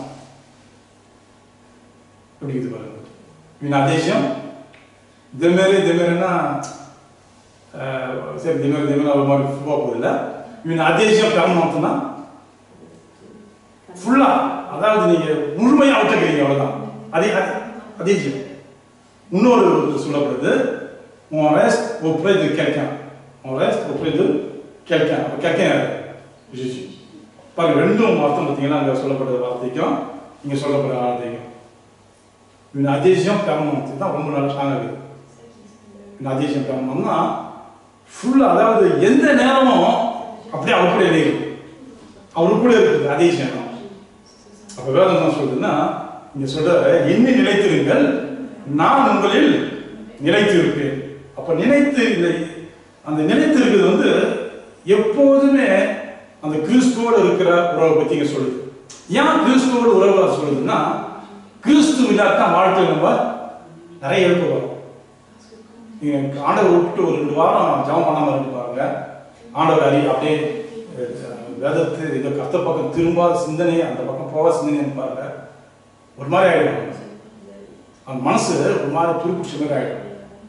அப்போ எதனாலன்னா, எல்லாமே வாழ்க்கையில எல்லாமே இருந்து கிறிஸ்துவோட இல்லைன்னா நம்ம இருக்கையும் ஏதோ ஒன்று காரியம் நம்மளுக்குள்ள வேற காரியம் தோணும், வேற காரியம் நம்மளுக்கு கிரியை செய்யும். பார்த்துக்கிறீங்களா? அனுபவிக்கிறீங்களா? நீங்க கிறிஸ்துவை விட்டுட்டு, ஆண்டவரை விட்டுட்டு வேற ஏதாவது நீங்க ஒரு சிந்தனையோ செயலோ எதுவே வேற உங்க சிந்தனைக்கு ஏற்ற மாதிரி போயிட்டே இருந்தீங்கன்னா உங்க இருதயம் வேறமான கிரியை கொண்டு வரும், வேறமான நினைவு, வேறமான சிந்தனை, வேற மாதிரி காரியம். ஏன்னா வேதம் சொல்றது, கிறிஸ்து இயேசு தான் நமக்காக சிலுவையில அறையப்பட்டார். இயேசு ரத்தம் நம்ம பாவம்னா கழுவுச்சு. இயேசு மேல விசுவாசிக்கிறவன் என்ன செய்வாங்க? தேவனுக்குள்ள நித்திய ஜீவனுக்கு உண்டாப்பாரு. இதெல்லாம் அந்த இயேசு கிட்ட வரும்போது ப்ரொசீஜர் இதுதான், ஒன்று ஒன்றா நடக்குது. இப்போ அவர் விட்டு போயிட்டுனா நடக்கும், அவர் விட்டு பின் வாங்கிட்டோம்னா நடக்கும், அவர்கிட்ட நம்ம இல்லைன்னா நடக்கும். என்ன நடக்கும்? ஆமா, சில காரியம் நமக்கு தெரியும், மாற்றம் எல்லாம் கண்டுபிடிக்கும். ஆனா அதுதான் சொல்றேன், நீங்க ஆண்டவருக்கு உண்மையான அடித்தளமா கர்த்தர் மேல ஒரு ஒரு அடித்தளம் ஸ்ட்ராங்கா இருந்தா நீங்க போனா அவர் உங்களை விட மாட்டார். இது உண்மை. நீங்க அப்படியே ஒரு அப்படியே கொஞ்சம் கொஞ்சம் அசதியா இருந்தா கூட அவரும் விட மாட்டார். அன்பா காட்டுவார். அன்புக்கு நீங்க இணைந்து போகாம வேற மாதிரி காட்டீங்கன்னா அவர் வழி வேற மாதிரி வரும். இதை நீங்க கண்டுபிடிக்கணும். உடனே ஆவியில் இருந்தீங்கன்னா இல்ல கர்த்தருக்குள்ள இருந்தீங்கன்னா டக்குன்னு நினைப்பீங்க, என்ன வித்தியாசமாக தான் நடக்குது. அப்போ இது டக்குனு ஒரு மாற்றம் வரும், டக்குனு வரணும் தேவ பிள்ளைகள். அப்ப இங்கதான் என்ன நினைத்து படிங்க வசந்தன். என்னை நிலைத்திருங்கள், நானும் உங்களில் நிலைத்திருப்பேன். கொடியானது திராட்சை செடியில் நிலைத்திராவிட்டால் அது தானா கனி கொடுக்க மாட்டாதது போல நீங்களும் என்னை நிலைத்திராவிட்டால் கனி கொடுக்க மாட்டீர்கள். ஆமா, அப்போ இந்த இதுல வந்து 3 விதமான காரியம். தேவனோடு நம்ம கர்த்தரோடு நிலைத்திருக்கணும்னா முதலாவது தினமும் நம்ம என்ன செய்யணும், ரட்சிப்பு கொடுத்த ரட்சிப்பை கொடுத்த தேவன் அதை தினமும் என்ன செய்யணும், கர்த்தரை தேடுகிற ஒரு விஷயம் தினமும். அது முதலாவது அடிப்படை.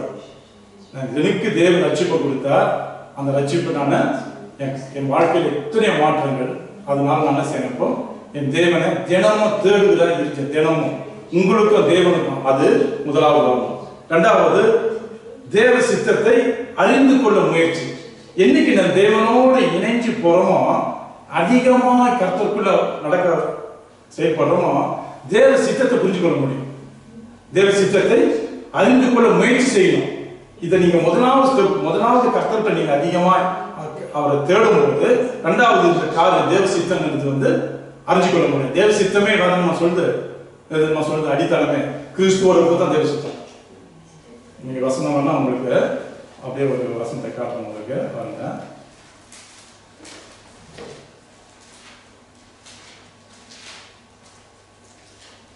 நினைக்கிறேன்.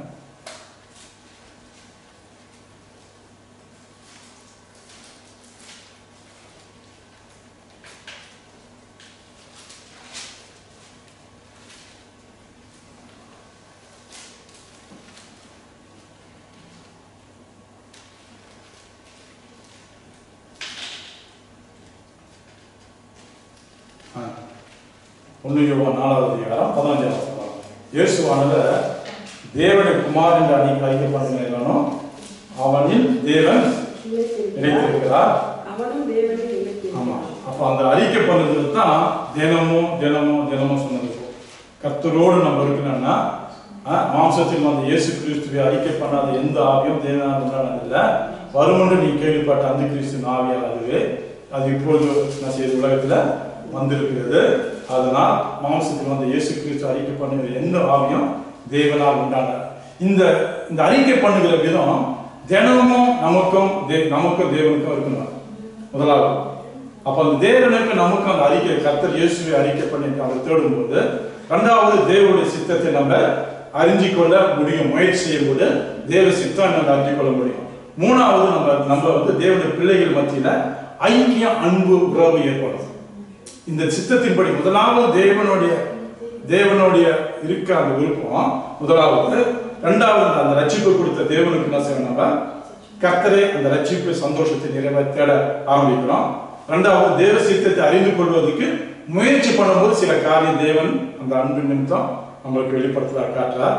மூணாவது தேவன் பிள்ளைகள் மத்தியில ஐக்கியம், அன்பு என்ன செய்யணும் இருக்கணும். இதுதான் வந்து வாழ்க்கையில ஆண்டவர் விரும்புறது. என்னன்னா பின்னால கர்த்தர் இயேசுக்குள்ள இருந்தா கனி கொடுக்கிற காரியம். கனி நான் பார்த்து வேதத்துல வளர்ச்சியார் 5வது அதிகாரத்துக்கு எத்தனை கனி, அந்த கனியில எத்தனையோ கனி இருக்குது.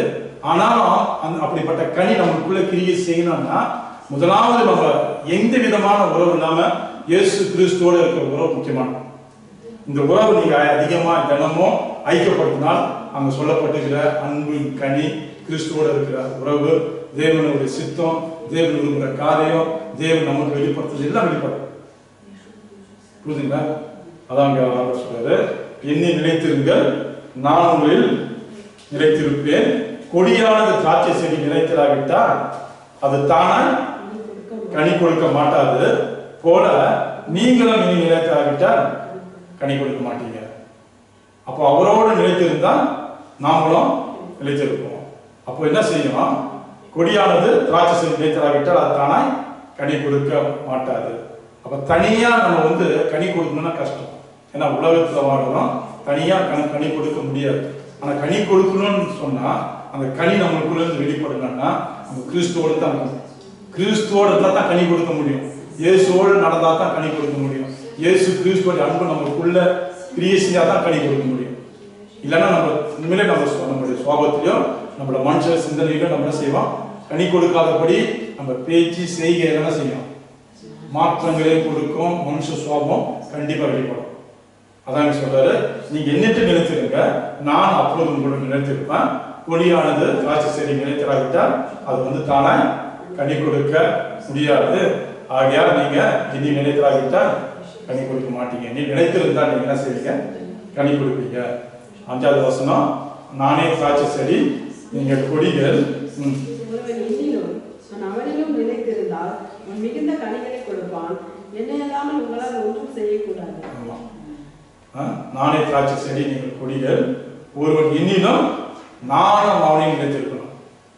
அப்போ அதாவது ஒருவன் நானே திராட்சை செடி, நீங்கள் கொடி. ஒருவன் இன்னில் இருந்தா நான் அவனை நிலைத்திருப்பேன். அப்ப இந்த உறவு பாருங்க. ஒருவன் அவர் கூட இருந்தா அவர் தான் செய்வாங்க. ஆமா, இன்னொரு வசனம் சொல்லுது, நான் எங்க இருக்கிறேனோ அங்க என் ஊழியக்காரனா இருக்கும். பாருங்க, வசனம்லாம் படிக்கும் போது ஆண்டவர் ஒரு நம்பிக்கை ஊட்டுறாரு. நான் எங்க இருக்கிறேன்னா கண்டிப்பா என் ஊழியக்காரன் இருப்பான். அப்ப நான் கேட்ட கேள்வி, இப்ப நான் எங்க இருக்கிறேனோ அவர் இருக்கணும். அவர் சொல்றது தானே, நீ எங்க இருப்ப நான் ஊழியக்காரன் பண்ணேன். அப்போ உண்மையா ஊழியர் கர்த்தருக்காக ஊழியர் செய்யறவங்க கண்டிப்பா கர்த்தருக்கு அவர் நாமத்துல நான் சொன்ன கிரியை செய்யுது இல்ல. அப்ப அவர் சொல்லும் போது கிரியை செய்யறா தானே. அப்ப அவர் அவர் எங்க இருக்கிறாரோ நாம அங்க இருக்கோம். இப்ப நாம எங்க கேட்கிறோமோ அவர் அங்க கண்டிப்பா இருக்கும், இருந்துதான் ஆகும். அப்பதான் அவர் சொல்றது, நீங்க நானே திராட்சை செடி, நீங்க என்ன சில கொடிகள். ஒரு எண்ணிலும் நான் அவனை நிலைத்திருந்தான்.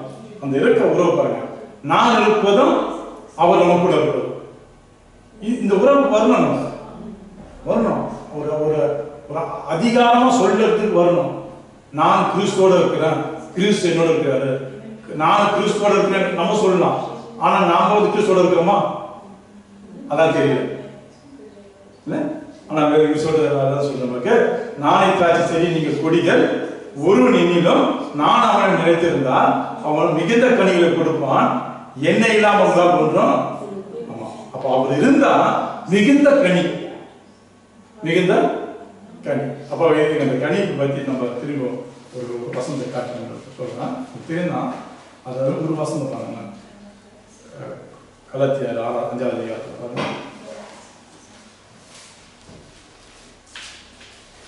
அந்த சொல்ல பாருங்க, 5வது அதிகாரத்துல 2 விதமான கனி கொடுக்குது இல்லையா? ஆவின் கனி 22லையும் மாம்சத்தின் கிரியை 19. கலாச்சார 5வது அதிகாரம் 19 வசனம் பாருங்க. மாம்சத்தின் கிரியைகள் வெளியரங்கமா இருக்கின்றன. அவையாவன உபச்சாரம், வேசித்தனம், அசுத்தம், காமவிகாரம், விக்கிரகாராதனை, பில்லிசூனியம், பகைகள், விரோதங்கள், வைராக்கியங்கள், கோபங்கள், சண்டைகள், பிரிவினைகள், மார்க்கபேதங்கள், பொறாமைகள், கொலைகள், வெறிகள், களியாட்டுகள் முதலானவைகள்.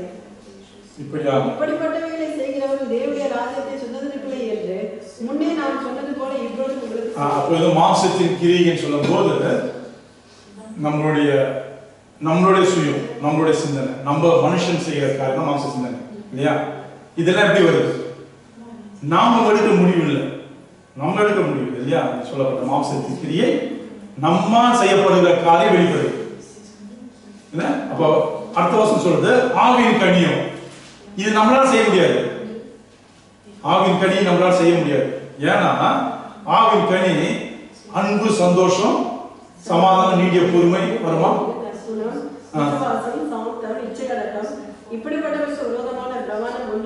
ஒன்றுமில்லை. இப்படிப்பட்ட பிரமாணம், இப்படிப்பட்ட வார்த்தை, தேவன் வார்த்தை பிரமாணத்துக்கு, கட்டளைக்கு ஒண்ணுமே இல்லைன்னு சொல்லுது. ஆனா ரெண்டுக்கு வித்தியாசம் இருக்கு பாருங்க. மாம்சத்தின் கிரியைக்கும் ஆவின் வரங்களுக்கும், ஆவின் கனிக்கும்.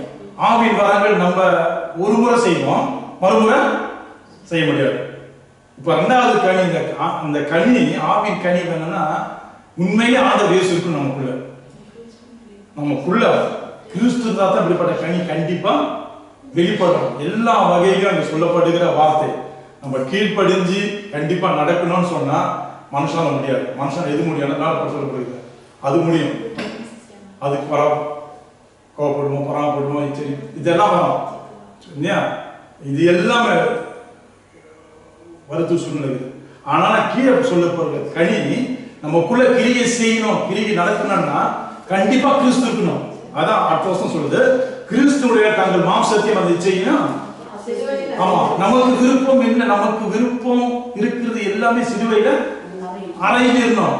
அப்ப அறையும் போது எல்லாம் கிறிஸ்துவுக்கு நான் கொடுத்துட்டேன், இனிமே கிறிஸ்து தான் எனக்குள்ள இருக்கிறாரு. அப்ப எனக்குள்ள கிறிஸ்து தானே செய்யும். அன்பு, பாசம், சமாதானம், நீடிய பொறுமை, இதெல்லாம் கிரியை செய்யும். புரியுதுங்களா? இப்ப ரெண்டுமே தான் சொல்றாரு, கிறிஸ்துடைய தங்களை மாம்சத்தின் இச்சைகளை சிலுவையில் இருக்கிறார்கள். நாம் ஆவியில பிழைத்திருந்தால் ஆவிக்கு ஏற்றபடி நடக்குமா? ஆவியில பிழைத்திருக்கணும். அப்ப ஆவியில பிழைத்திருக்கணும் எப்படி? ஆமா, ஆவியார் வரணும்னா ஆண்டவர் இயேசு இருக்கணும். முதல் ஆண்டவர் இயேசு கிறிஸ்து கூட்டாளி ஆவியானவர் நம்மளுக்கு கிரியை செய்வார். கிறிஸ்து நம்மகிட்ட வந்தா ஆவியார் கண்டிப்பா நம்ம கிட்ட இந்த கிரியை நிறைவேற்பார். அப்ப கிறிஸ்து இல்லாம ஆவியை பெற்றுக்கொள்ள முடியாது. ஆண்டவர் இயேசு, கிறிஸ்து இயேசு இருந்தாருன்னா நமக்குள்ள அப்படிப்பட்ட கிரியை, இந்த அன்பின் கனி நமக்குள்ள இருந்து வெளிப்படான்ட்டு நமக்கு தெளிவா இங்க சொல்லுதுங்க. அப்ப இங்க இந்த மிகுந்த கனிகளை கொடுக்கும் போது அந்த கனி மற்றவங்களுக்கு பார்க்கறதுக்கு, மற்றவங்ககிட்ட இருந்து நம்மகிட்ட மற்றவங்களை வெளிப்படுத்துவது அந்த கனி. அப்ப கர்த்தரோடு நிலைத்திருந்தால் கனிகளை கொடுப்போம். மற்ற மத்தியில தேவனுடைய பிள்ளைகளுக்கு நம்ம தெரியும், அந்த கனியால தான் தெரியும். கொலோசியர் 1 அதிகாரம் அந்த கனியோடைய பெற்றுக்கொள்ள தன்மை, அந்த கனி நமக்கு எப்படி வரணும், அந்த கனி நமக்குள்ள எப்படி கிரியை செய்யும் பாருங்க. கொலோசியர் 1 அதிகாரத்தை பாருங்க, பக்கம் 275. கொலோசியர் 1 அதிகாரத்துல, கொலோசியர் 1 அதிகாரம் 10வது வசனம் பாருங்க. சகலவித நற்கிரியைகளுமாகிய கனிகளை தந்து தேவனை அறிகிற அறிவில் விருத்தி அடைந்து கர்த்தருக்கு பிரியமுண்டாக அவருக்கு பாத்திரராய் நடந்து கொள்ளவும். சகலவித நற்கிரியைகளுமாகிய கனிகளை தந்து, சகலவித நற்கிரியை. அப்ப சகல நற்கிரியைனா எல்லா வித நற்கிரியை, எல்லா விதத்திலும் நன்மையான கிரியை செய்யணும். அப்ப முதலாவது நற்கிரியை, சகலவித நற்கிரியை தேவனை அறிகிற அறிவினால் விருத்தி அடைது. இரண்டாவது, முதலாவது நற்கிரியை செய்யணும். சகல விதமான ஒரு இல்லை, நான் அன்பு வைக்கிறேன், நான் பாசமாக்குறேன், நான் பொறுமையாக்குறேன், அப்படி இல்லை. சகல நன்மை, அந்த கனியை பார்த்தோம்னா அது சகல நற்கிரியை செய்யணும். அதே நேரத்தில் தேவனை அறிகிற அறிவினால் விருத்தி அடையணும். முதல் கனி கொடுக்கணும், இரண்டாவது விருத்தி அடையணும், மூணாவது கர்த்தருக்கு கர்த்தருக்கு பிரியம் உண்டாக பாத்திரராய்னா கர்த்தருக்கு ஏற்றவங்கள நடந்து கொள்ளணும். கர்த்தருக்கு இன்னொரு விளக்கி பார்த்தா கர்த்தருடைய விருப்பம், கர்த்தருடைய சித்தத்தின்படி நாம் நடந்து கொண்டா நல்லா இருக்கும். பாத்திரராய். அப்ப வேதம் சொல்லுது, சகல நற்கிரியைகளுமாகிய கனிகளை தந்து தேவனை அறிகிற அறிவினால் விருத்தி அடைந்து கர்த்தருக்கு பிரியம் உண்டாக அவருக்காக பாத்திரராய் நடந்து கொள்ளுங்க. இப்ப கர்த்தருக்கு பிரியம் உண்டாக பாத்திரராய் முதல் நடக்கணும். என் தேவனை அறியணும்னா, நான் கர்த்தருக்கு பிரியம் உண்டாக வரணும்னு சொன்னா முதலாவது என்ன செய்யணும்? பாத்திரராய் கர்த்தருக்கு பிரியமா நடக்கணும். கர்த்தருக்கு ஏற்றதா என் வாழ்க்கை இருக்கணும், கர்த்தருக்கு ஏற்றதா நான் கர்த்தருக்கு சித்தத்தின்படி நான் வாழணும் அப்படின்னு சொன்னா, கர்த்தருக்கு பிரியம் உண்டாக நான் பாத்திரா இருக்கணும்னு சொன்னா தேவனை அறிகிற அறிவுல விருத்தி அடையணும். முதலாவது தேவன் யாருன்னு தெரியணும், தேவனை பற்றி உண்மையான உணர்வு இருக்கணும், தேவனுக்கு நமக்கு இருக்கிற உறவுல பயம் இருக்கணும், தேவனை நினைக்கும் போது ஐயோ இப்படியா ஒரு தேவனோட பயபக்தி வரணும். அதான் தேவனை அறிகிற. நான் வேலை பாருங்க, கர்த்தருக்கு பிரியம் உண்டாக அவருக்கு நான் பாத்திர நடந்து கொள்ளணும் விரும்பும் போது வேதம் சொல்லுது தேவனை அறிகிற அறிவுனா விருத்தி அடைஞ்சாதான் அவரை பத்தி நான் நடக்க முடியும், அவரை பார்த்துதான் அடைய முடியும். நான் விருத்தி அடையல, கர்த்தரை நான் ரொம்ப சுத்தமா அதிகமா அறிஞ்சு கொள்ளல, ஆனா நான் பாத்திரதான் இருக்கணும், எப்படி பார்த்துட்டா இருக்க முடியும்? புரியுதுங்களா? அதான் வேதம் சொல்லுது தேவனை அறிகிற அறிவுனா விருத்தி அடைந்து, அதுக்கு முன்ன சகலவித நற்கிரிகளமாகிய கனிகளை தந்து. அப்ப நீங்க கனிகளை கொடுக்கணும்னு சொன்னா முதலாவது என்ன செய்யணும்? கர்த்தரை அறிகிற அறிவு வரணும்.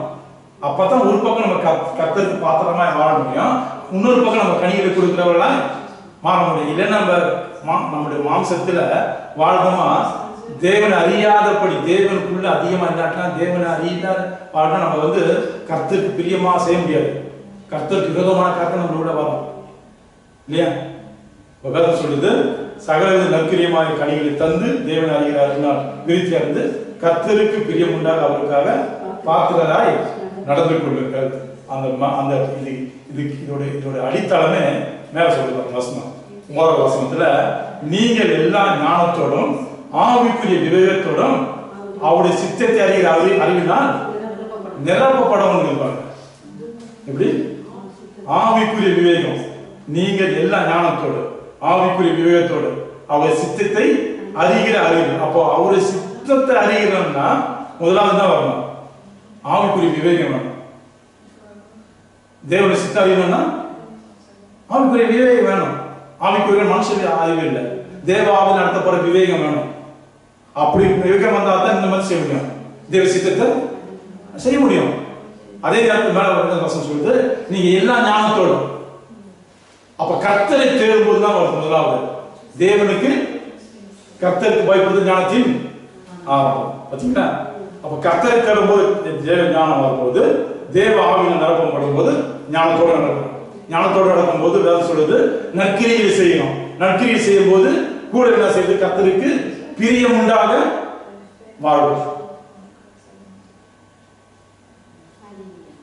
புரியுதுங்களா?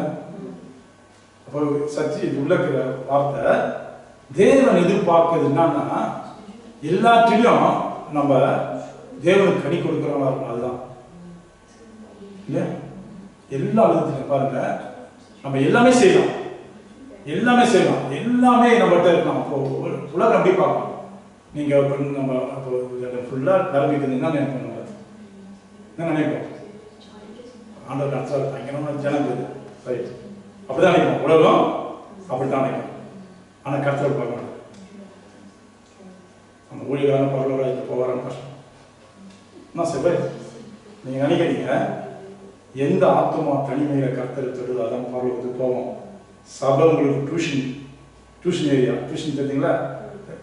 சாயந்தரம் பாடம் வைக்கோல கர்த்தர் புரியலன்னா சாயந்தரம் ஒரு நாள் கஷ்டப்படுகிறீங்க. அது மாதிரி தான் இங்க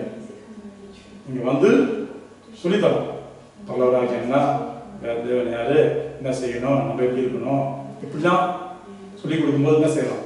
பயந்து போய் எழுதி போய் சரி இருக்கணும் அப்படி இருக்கணும்னு ஊர்ல போய் பத்திக்கப்படுறோம். தனிப்பட்ட பத்திக்கப்படுறீங்களா? இதான் தேவன் பார்ப்பாரு. இதான் தேவன் பார்ப்பாரு. நீங்க 1 மணி நேரம் 2 மணி நேரம் இங்க அழிவியா அப்படின்ட்டு கொஞ்சம் அப்படியே செய்யலன்னு வச்சுங்க, பின்னால எந்த வித காரியம் இதமா பின்னால நடக்கிறது. உண்மை நம்ம தேவன் விரும்புவது நீங்க வசதியா இருங்க ஏழையா இருங்க, தினமும் உங்க எழுதி அவர் தேடுதா, அதைத்தான் தேவன் எதிர்பார்க்க. அப்படிப்பட்ட ஜனங்கிட்ட அப்படிப்பட்ட நபர்கிட்ட கர்த்தர் மட்டும் பேசுறாரு. அப்படிப்பட்ட காரியம் கர்த்தர் என்ன விரும்புகிற அந்த விருப்பத்தை தெரியப்படுத்துறாரு. நினைக்க கூடாது. இப்ப நான் எப்படி நினைக்கிறேன்? ஆண்டவர் 10 பேர் பரவாயில்ல போயிடணும், கொஞ்சமா தான் போயிடணும், உண்மையாக உறுதியாக போயிடணுமா, யாரும் கைவிடப்படணும் அப்படி நினைக்கிறேன். புரியுதுங்களா? அப்போ எது இருந்தாலும் தேவனுடைய முடிவு நம்ம நினைக்கலாம். அப்படி எங்க ஒரு பிரசங்க சொல்றாரு, இப்படிப்பட்ட இடத்துல கர்த்தர் இருக்கிறாரா கூட தெரியாதுன்றாரு. பழைய ஆளுநர் 1000 பிறந்தவர் நல்லக்காரன் தான். பிரசங்க பயங்கரமா இருக்குது. கேட்கும் போது மாலை கீழ்ச்சி சாப்பிடாம இருக்குது. என்னடா இப்படிப்பட்ட வார்த்தை வருது? இந்த மாதிரி பிரசங்கம் கொடுத்தா இந்தியாவோட எல்லா சலம் ஒரு 50 பேர் தான், 100 பேர் தான் 50 பேர் தான் இருப்பாங்க, 25 பேர் தான், அந்த மாதிரி ஆகிடும். அந்த மாதிரி ஒவ்வொரு வார்த்தையும் பட்டயமா இருக்குது. அப்போ கர்த்தர் விருப்பம் என்னன்னு பார்த்தீங்கன்னா எல்லாமே ஒரு தனி ஆத்மா கர்த்தர் தேடுதா, எனக்கும் தேவனுக்கும் உறவு நீடித்து இருக்குதா, நான் தேவன்கிட்ட போய் பார்க்கும்போது தேவன்கிட்ட வராதா நினைச்சு பாருங்க. இதான் தேவன் எதிர்பார்க்கறாரு. நீங்க பழைய ஸ்கூல்ல படிக்கிறீங்க, வேலை செய்யறீங்க, மாசம் ஒரு முறை வேலைக்கு போனா நினைப்பாங்க, என்ன நினைப்பாங்க? என்ன செய்வாங்க? மற்றவர்களை வெளியே போடுவாங்க இல்ல. உலக காரியமா இருக்கு, அப்ப அவரு காரியம் இருக்கும். தினமும் தேட உறவைத்தான் தேவன் எதிர்பார்க்கிறாரு. நீங்க தனிப்பட்ட முறையில தேவனுக்கும் உங்களுக்கும் அந்த தேடுகிற உறவு, தேடினா இருங்க, தேடினா இருங்க. ஒரு நாள் தேடுதல் தான் பாப்பாரு வந்து நான் சொல்ல டெய்லி பார்க்கணும். சரி ரைட் ஓகேப்பா சுக்குள் கொடு. இது தேடுதல் இல்லாம அப்படியே இருந்தான்னு வச்சுங்க, ஒரு நாள் நடக்கும். என்ன நடக்கும்? என்ன நடக்கும் பாருங்க. 17ஆவது அதிகாரம் பாருங்க.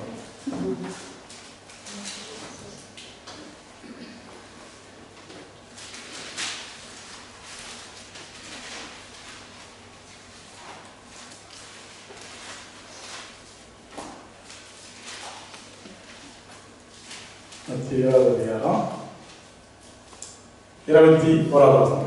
19 படிங்க. நல்ல கனி கொடாத மலரெல்லாம் வெட்டுண்டு அக்கினியிலே போடப்படும், அதனால் அவருடைய கனிகளினாலே அவர்களை அறிவீர்கள். ஆமா, என்ன சொல்றாரு வசனம்? என்ன சொல்றது? கனி கொடுக்காத மரம் எல்லாம் அக்கினியில போடப்படும். அப்ப வேதத்தை எங்கேயுமே சொல்லல. அந்த வார்த்தை கொடுக்குறேன், வர்ஷிப் செய்யறேன், வசனம் படிக்கிறேன், அது செய்யறேன், எதுவுமே கிடையாது. இதெல்லாம் தேவ அன்புக்காக நம்ம செய்யறோம். ஆண்டவர் ரட்சித்தாரு, அந்த அன்பு எழுக்கப்பட்டுருச்சு. அதனால அந்த அன்பு வந்து நம்ம போய் சுவிசேஷத்தை அறிவிக்கிறோம், கர்த்தரை பத்தி சொல்றோம் இல்லையா? நான் பெற்ற சந்தோஷத்தை கஷ்டப்படுறவங்க சொல்லி நீங்களும் வந்து பாருங்க, அந்த சந்தோஷம் பெற்றுக் கொடுங்கன்னு சொல்றோம்.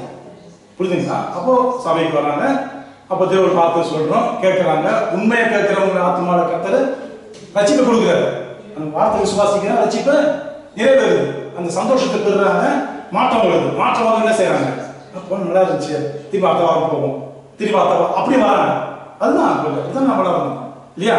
அப்ப இங்க நல்ல கனி கொடுக்காத மரம் எல்லாம் வெட்டுண்டு அக்கினியில் போடப்படும். ஒரு நாள் வரும், கர்த்தர் கனியை பார்ப்பார். அந்த கனி கூட இந்த சத்தியம் என்ன சொல்றாருன்னா, அந்த அக்கினியில் போடப்படும், அதனால் அவர் கனிதானே அவரை அறிவிங்கள், பரலோகத்தில் பிதாவின் சித்தத்தின் படி செய்கிறவங்க பரலோக ராஜ்யத்துல பிரவேசிப்பார். அப்போ இங்க கனி கொடுக்கிற உண்மையான என்னன்னு பாத்தீங்கன்னா, ஒரு மனுஷன் தனிப்பட்ட முறையில் கனி கொடுக்க முடியாது. அதான் சொல்றாரு, நீங்க என்னிடத்துல இல்லாம போயிட்டீங்கன்னா என்ன செய்வீங்க? கடைசியில உங்களை கனி கொடுக்க முடியாது.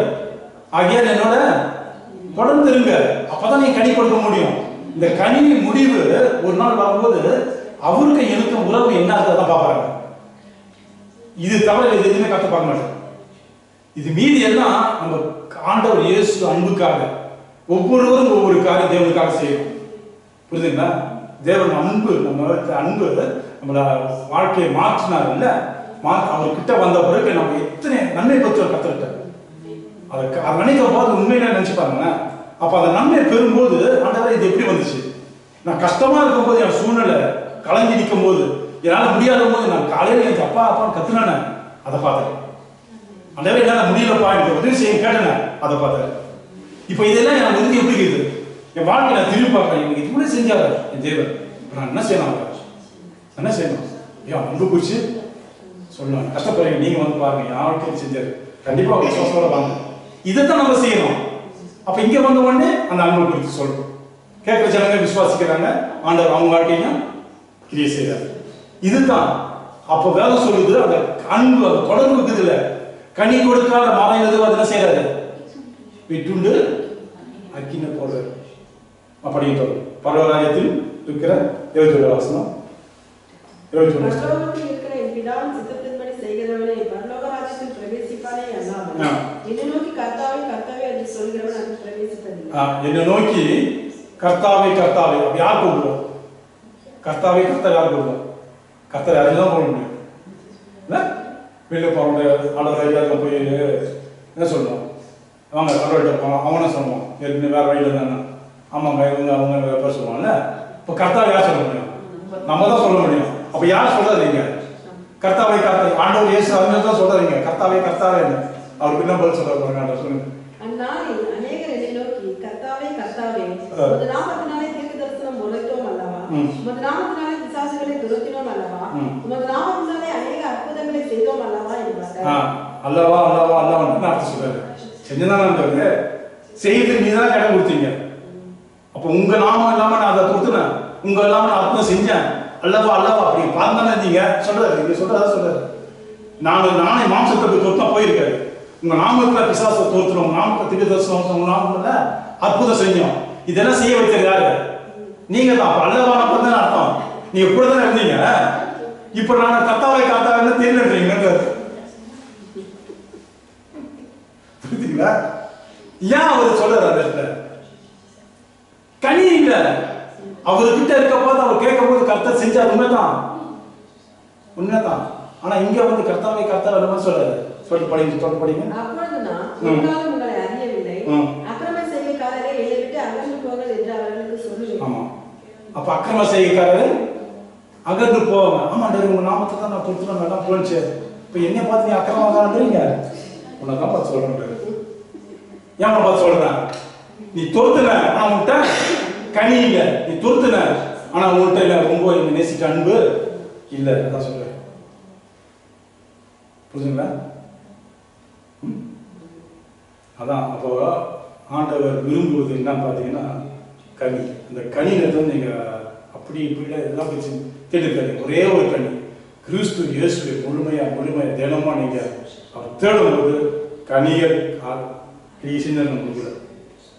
இப்போ நம்முடைய முடிவுல வந்து பார்த்தீங்கன்னா நம்முடைய கிறிஸ்துவ வாழ்க்கையில வந்து கர்த்தர் இயேசு நமக்கு சொன்ன உபதேசம், கர்த்தருடைய உபதேசம் ரொம்ப முக்கியமானது. ஏன்னா அந்த உபதேசத்தின் முடிவு வந்து பரலோக ராஜ்யத்துல நம்ம ஆண்டவர் இயேசுவோடு இருக்கிறது தான் முடிவு. ஒவ்வொரு கிறிஸ்தவர்களுடைய முடிவும் அதுதான். நான் ரட்சிக்கப்பட்ட கிறிஸ்துவோட இருக்கிறேன், என்னோட முடிவு ஒரு நாள் பரலோக ராஜ்யத்துல கிறிஸ்துவோட இருக்கும், அவரோடு இருக்கிறது தான் நம்மளுடைய முடிவுள்ள வாழ்க்கை. ஆனாலும் பூமியில வாழ்க்கை அப்படின்னா அவருடைய வார்த்தையை கை கொள்ளாம விட்டா கனி தர மாட்டோம். அவர் வார்த்தையை நடக்க முயற்சி செய்யாம போனா கனியை மட்டும் வெளிப்படாது. அப்ப அவர் வார்த்தையை கை கொண்டு வாழும்போது என்ன செய்வோம்? கை கொண்டு முயற்சி பண்ணணும். எல்லா வார்த்தை வசனத்தையும் கத்த கொடுக்குற ஒவ்வொரு வசனம் கை கொண்டு முடியாது நம்மளால. ஆனா முயற்சி பண்ணும்போது அந்த முயற்சி பலன் கண்டிப்பா கொடுக்கும். கண்டிப்பா கொடுக்கும். கனி கொடுக்க முடியலன்னு சொல்லும் போது என்னென்ன கனி நம்மளுக்கு குறைவா இருக்குது, என்னென்ன கனி நம்மளால கொடுக்க முடியலன்னு நினைக்கும் போது கண்டிப்பா கர்த்தர்ட்ட சொன்னா அப்படிப்பட்ட கனியை நமக்குள்ள கொடுக்க முயற்சி செய்வோம். நம்ம முயற்சி கேட்கணும். நம்ம செஞ்சாதான் கர்த்தர் அதை செய்வார். அப்ப நம்ம எப்போதும் கர்த்தர் இயேசுவோடு இணைஞ்சிருப்போம். அதான் கர்த்தர் சொன்னாரு, என்னோட என்ன சொன்னாரு, நீ என்ன சொன்னாரு வசனம்,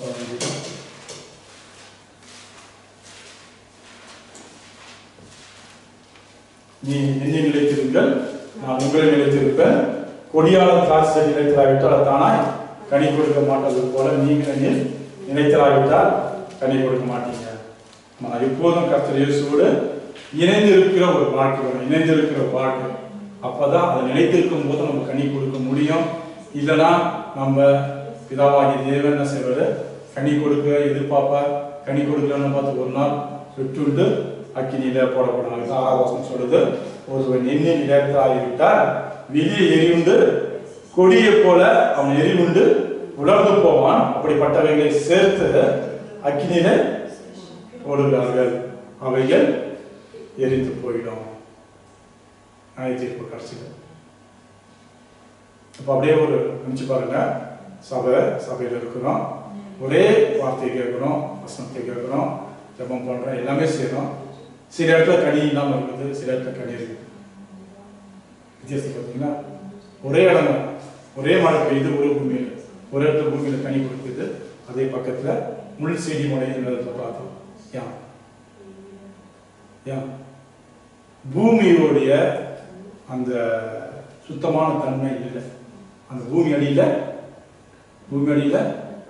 சுத்தமானது அந்த விதையை விளைச்சு கொடுக்கறதுக்கு பூமியால முடியல. அப்போ அதுக்கு ஏற்கனவே என்ன இருக்குல்ல, கல்வு, மண்ணு, முள்ளு எல்லாம் இருக்குது. அப்போ முதலாவது என்ன செய்யணும், சுத்தப்படுத்தணும். ஆனா ஆண்டவர் சொல்றாரு, அதான் சுத்தப்படுத்தி நான் இன்னும் செய்ய வேலை ஒன்றும் இல்லையே, ஆனா கனித்தனம் காத்திருக்கேன், அதுவே கனி கொடுக்கலையே, கவலைப்படாது. அப்போ இதுதான் சபையில் நம்ம எல்லா வார்த்தையை கேட்குறோம், வசனத்தை கேட்குறோம். ஆனால் கனி கொடுக்குற காரியம், இந்த கனியோட முடிவு தான் நினச்சிங்க. கர்த்தர் கனி தான் பார்ப்பாரு, வேற எதையும் பார்க்க மாட்டார். இது எல்லாமே நம்ம செய்யறது தேவனோட அன்புக்காக செய்யறோம். கிறிஸ்து இயேசுடைய அன்பு நம்மளை தொட்டது, ரட்சித்தது, நம்மள ஒரு புது ரூபம், புது மனுஷன் மாத்திர நோக்கத்துக்காக நம்ம அன்பு நிமித்தம் கர்த்தருக்கு ஏதோ ஒரு வேலை செய்யணும். ஆனா முடிவு கனி. அந்த கனியோட முடிவு எனக்கும் தேவனுக்கும் உறவு தினமும் இருக்கு. அதான் அந்த உறவான கனி. அந்த கிறிஸ்துவோடு நினைத்திருந்தா நம்ம எப்போதும் கனி கொடுக்கலாம். கிறிஸ்துவோடு நினைத்திருந்தா நம்ம கனி கொடுக்க முடியும். அதான் சொல்லுது, ஆனை திராட்சை செடி நீங்கள் கொடிகள் ஒரு நீளம் நான் அவனை நினைத்திருந்தா அவன் மிகுந்த கனிகளை கொடுப்பான். என்னையெல்லாம் உங்களால் ஒன்றும் அவரெல்லாம் ஒன்றும் செய்ய முடியாது. எந்த விதமான மனுஷ முயற்சியில நான் அன்பா இருக்கலாம், நான் அப்படி இருக்கலாம், ஞானமா இருக்கலாம் தான் சொன்னா ஒரு நாள் அதுதான் போயிடும். ஆனா கிறிஸ்துவோடு இருக்கும்போது தான் நம்ம கனி கொடுக்க முடியும். நமக்கு தெரிய சொல்லுது, இந்த கனி முடிவு ஒரு நாள் கர்த்தர் வரும்போது அல்லது நம்ம பரலோகராஜ்யத்தை போகும்போது கர்த்தர் பார்ப்பது நம்ம கனி கொடுக்கணுமா. கனின்னா கிறிஸ்துவோட தினமும் இருந்தமா தான் கனி. அங்க கரெக்டா இருந்தோமா இதெல்லாம் நம்ம கொடுத்தது கனி அப்படி தாராளமா வந்து இருக்கு. கனி கொடுக்க செய்யறவர் அவருக்கு நான் உண்மையா இருந்தா அவரோட இருந்தா கனி கண்டிப்பா கொடுக்க முடியும். அதாவது படி அவரு திராட்சை தோட்டக்காரர், அவரு ஆண்டவர் இயேசு வந்து திராட்சை செடி.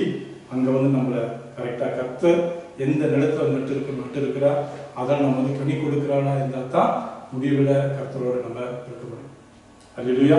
இந்த வசனம் நம்ம வாழ்க்கையில வந்து எது கர்த்தருக்காக நம்ம செய்யறோம் அது நம்மளுடைய அன்பு. கர்த்தருக்காக செய்யறது வந்து நம்மளுடைய அன்பு. தேவனுக்கு நமக்கு ஒரு அன்பு தான் செய்யறோம். மீது எல்லாம் தனிப்பட்ட முறையில எனக்கும் தேவனுக்கு இருக்கிற உறவு தான் கனி. அதுல நிலைத்திருக்கணும். கடைசி மட்டும் ரட்சிப்பு நிறைவேறது வரைக்கும் கிறிஸ்துவோடு இருந்தால் தான் அந்த ரட்சிப்பு நிறைவாக இருக்கும். அல்லேலூயா. சரி.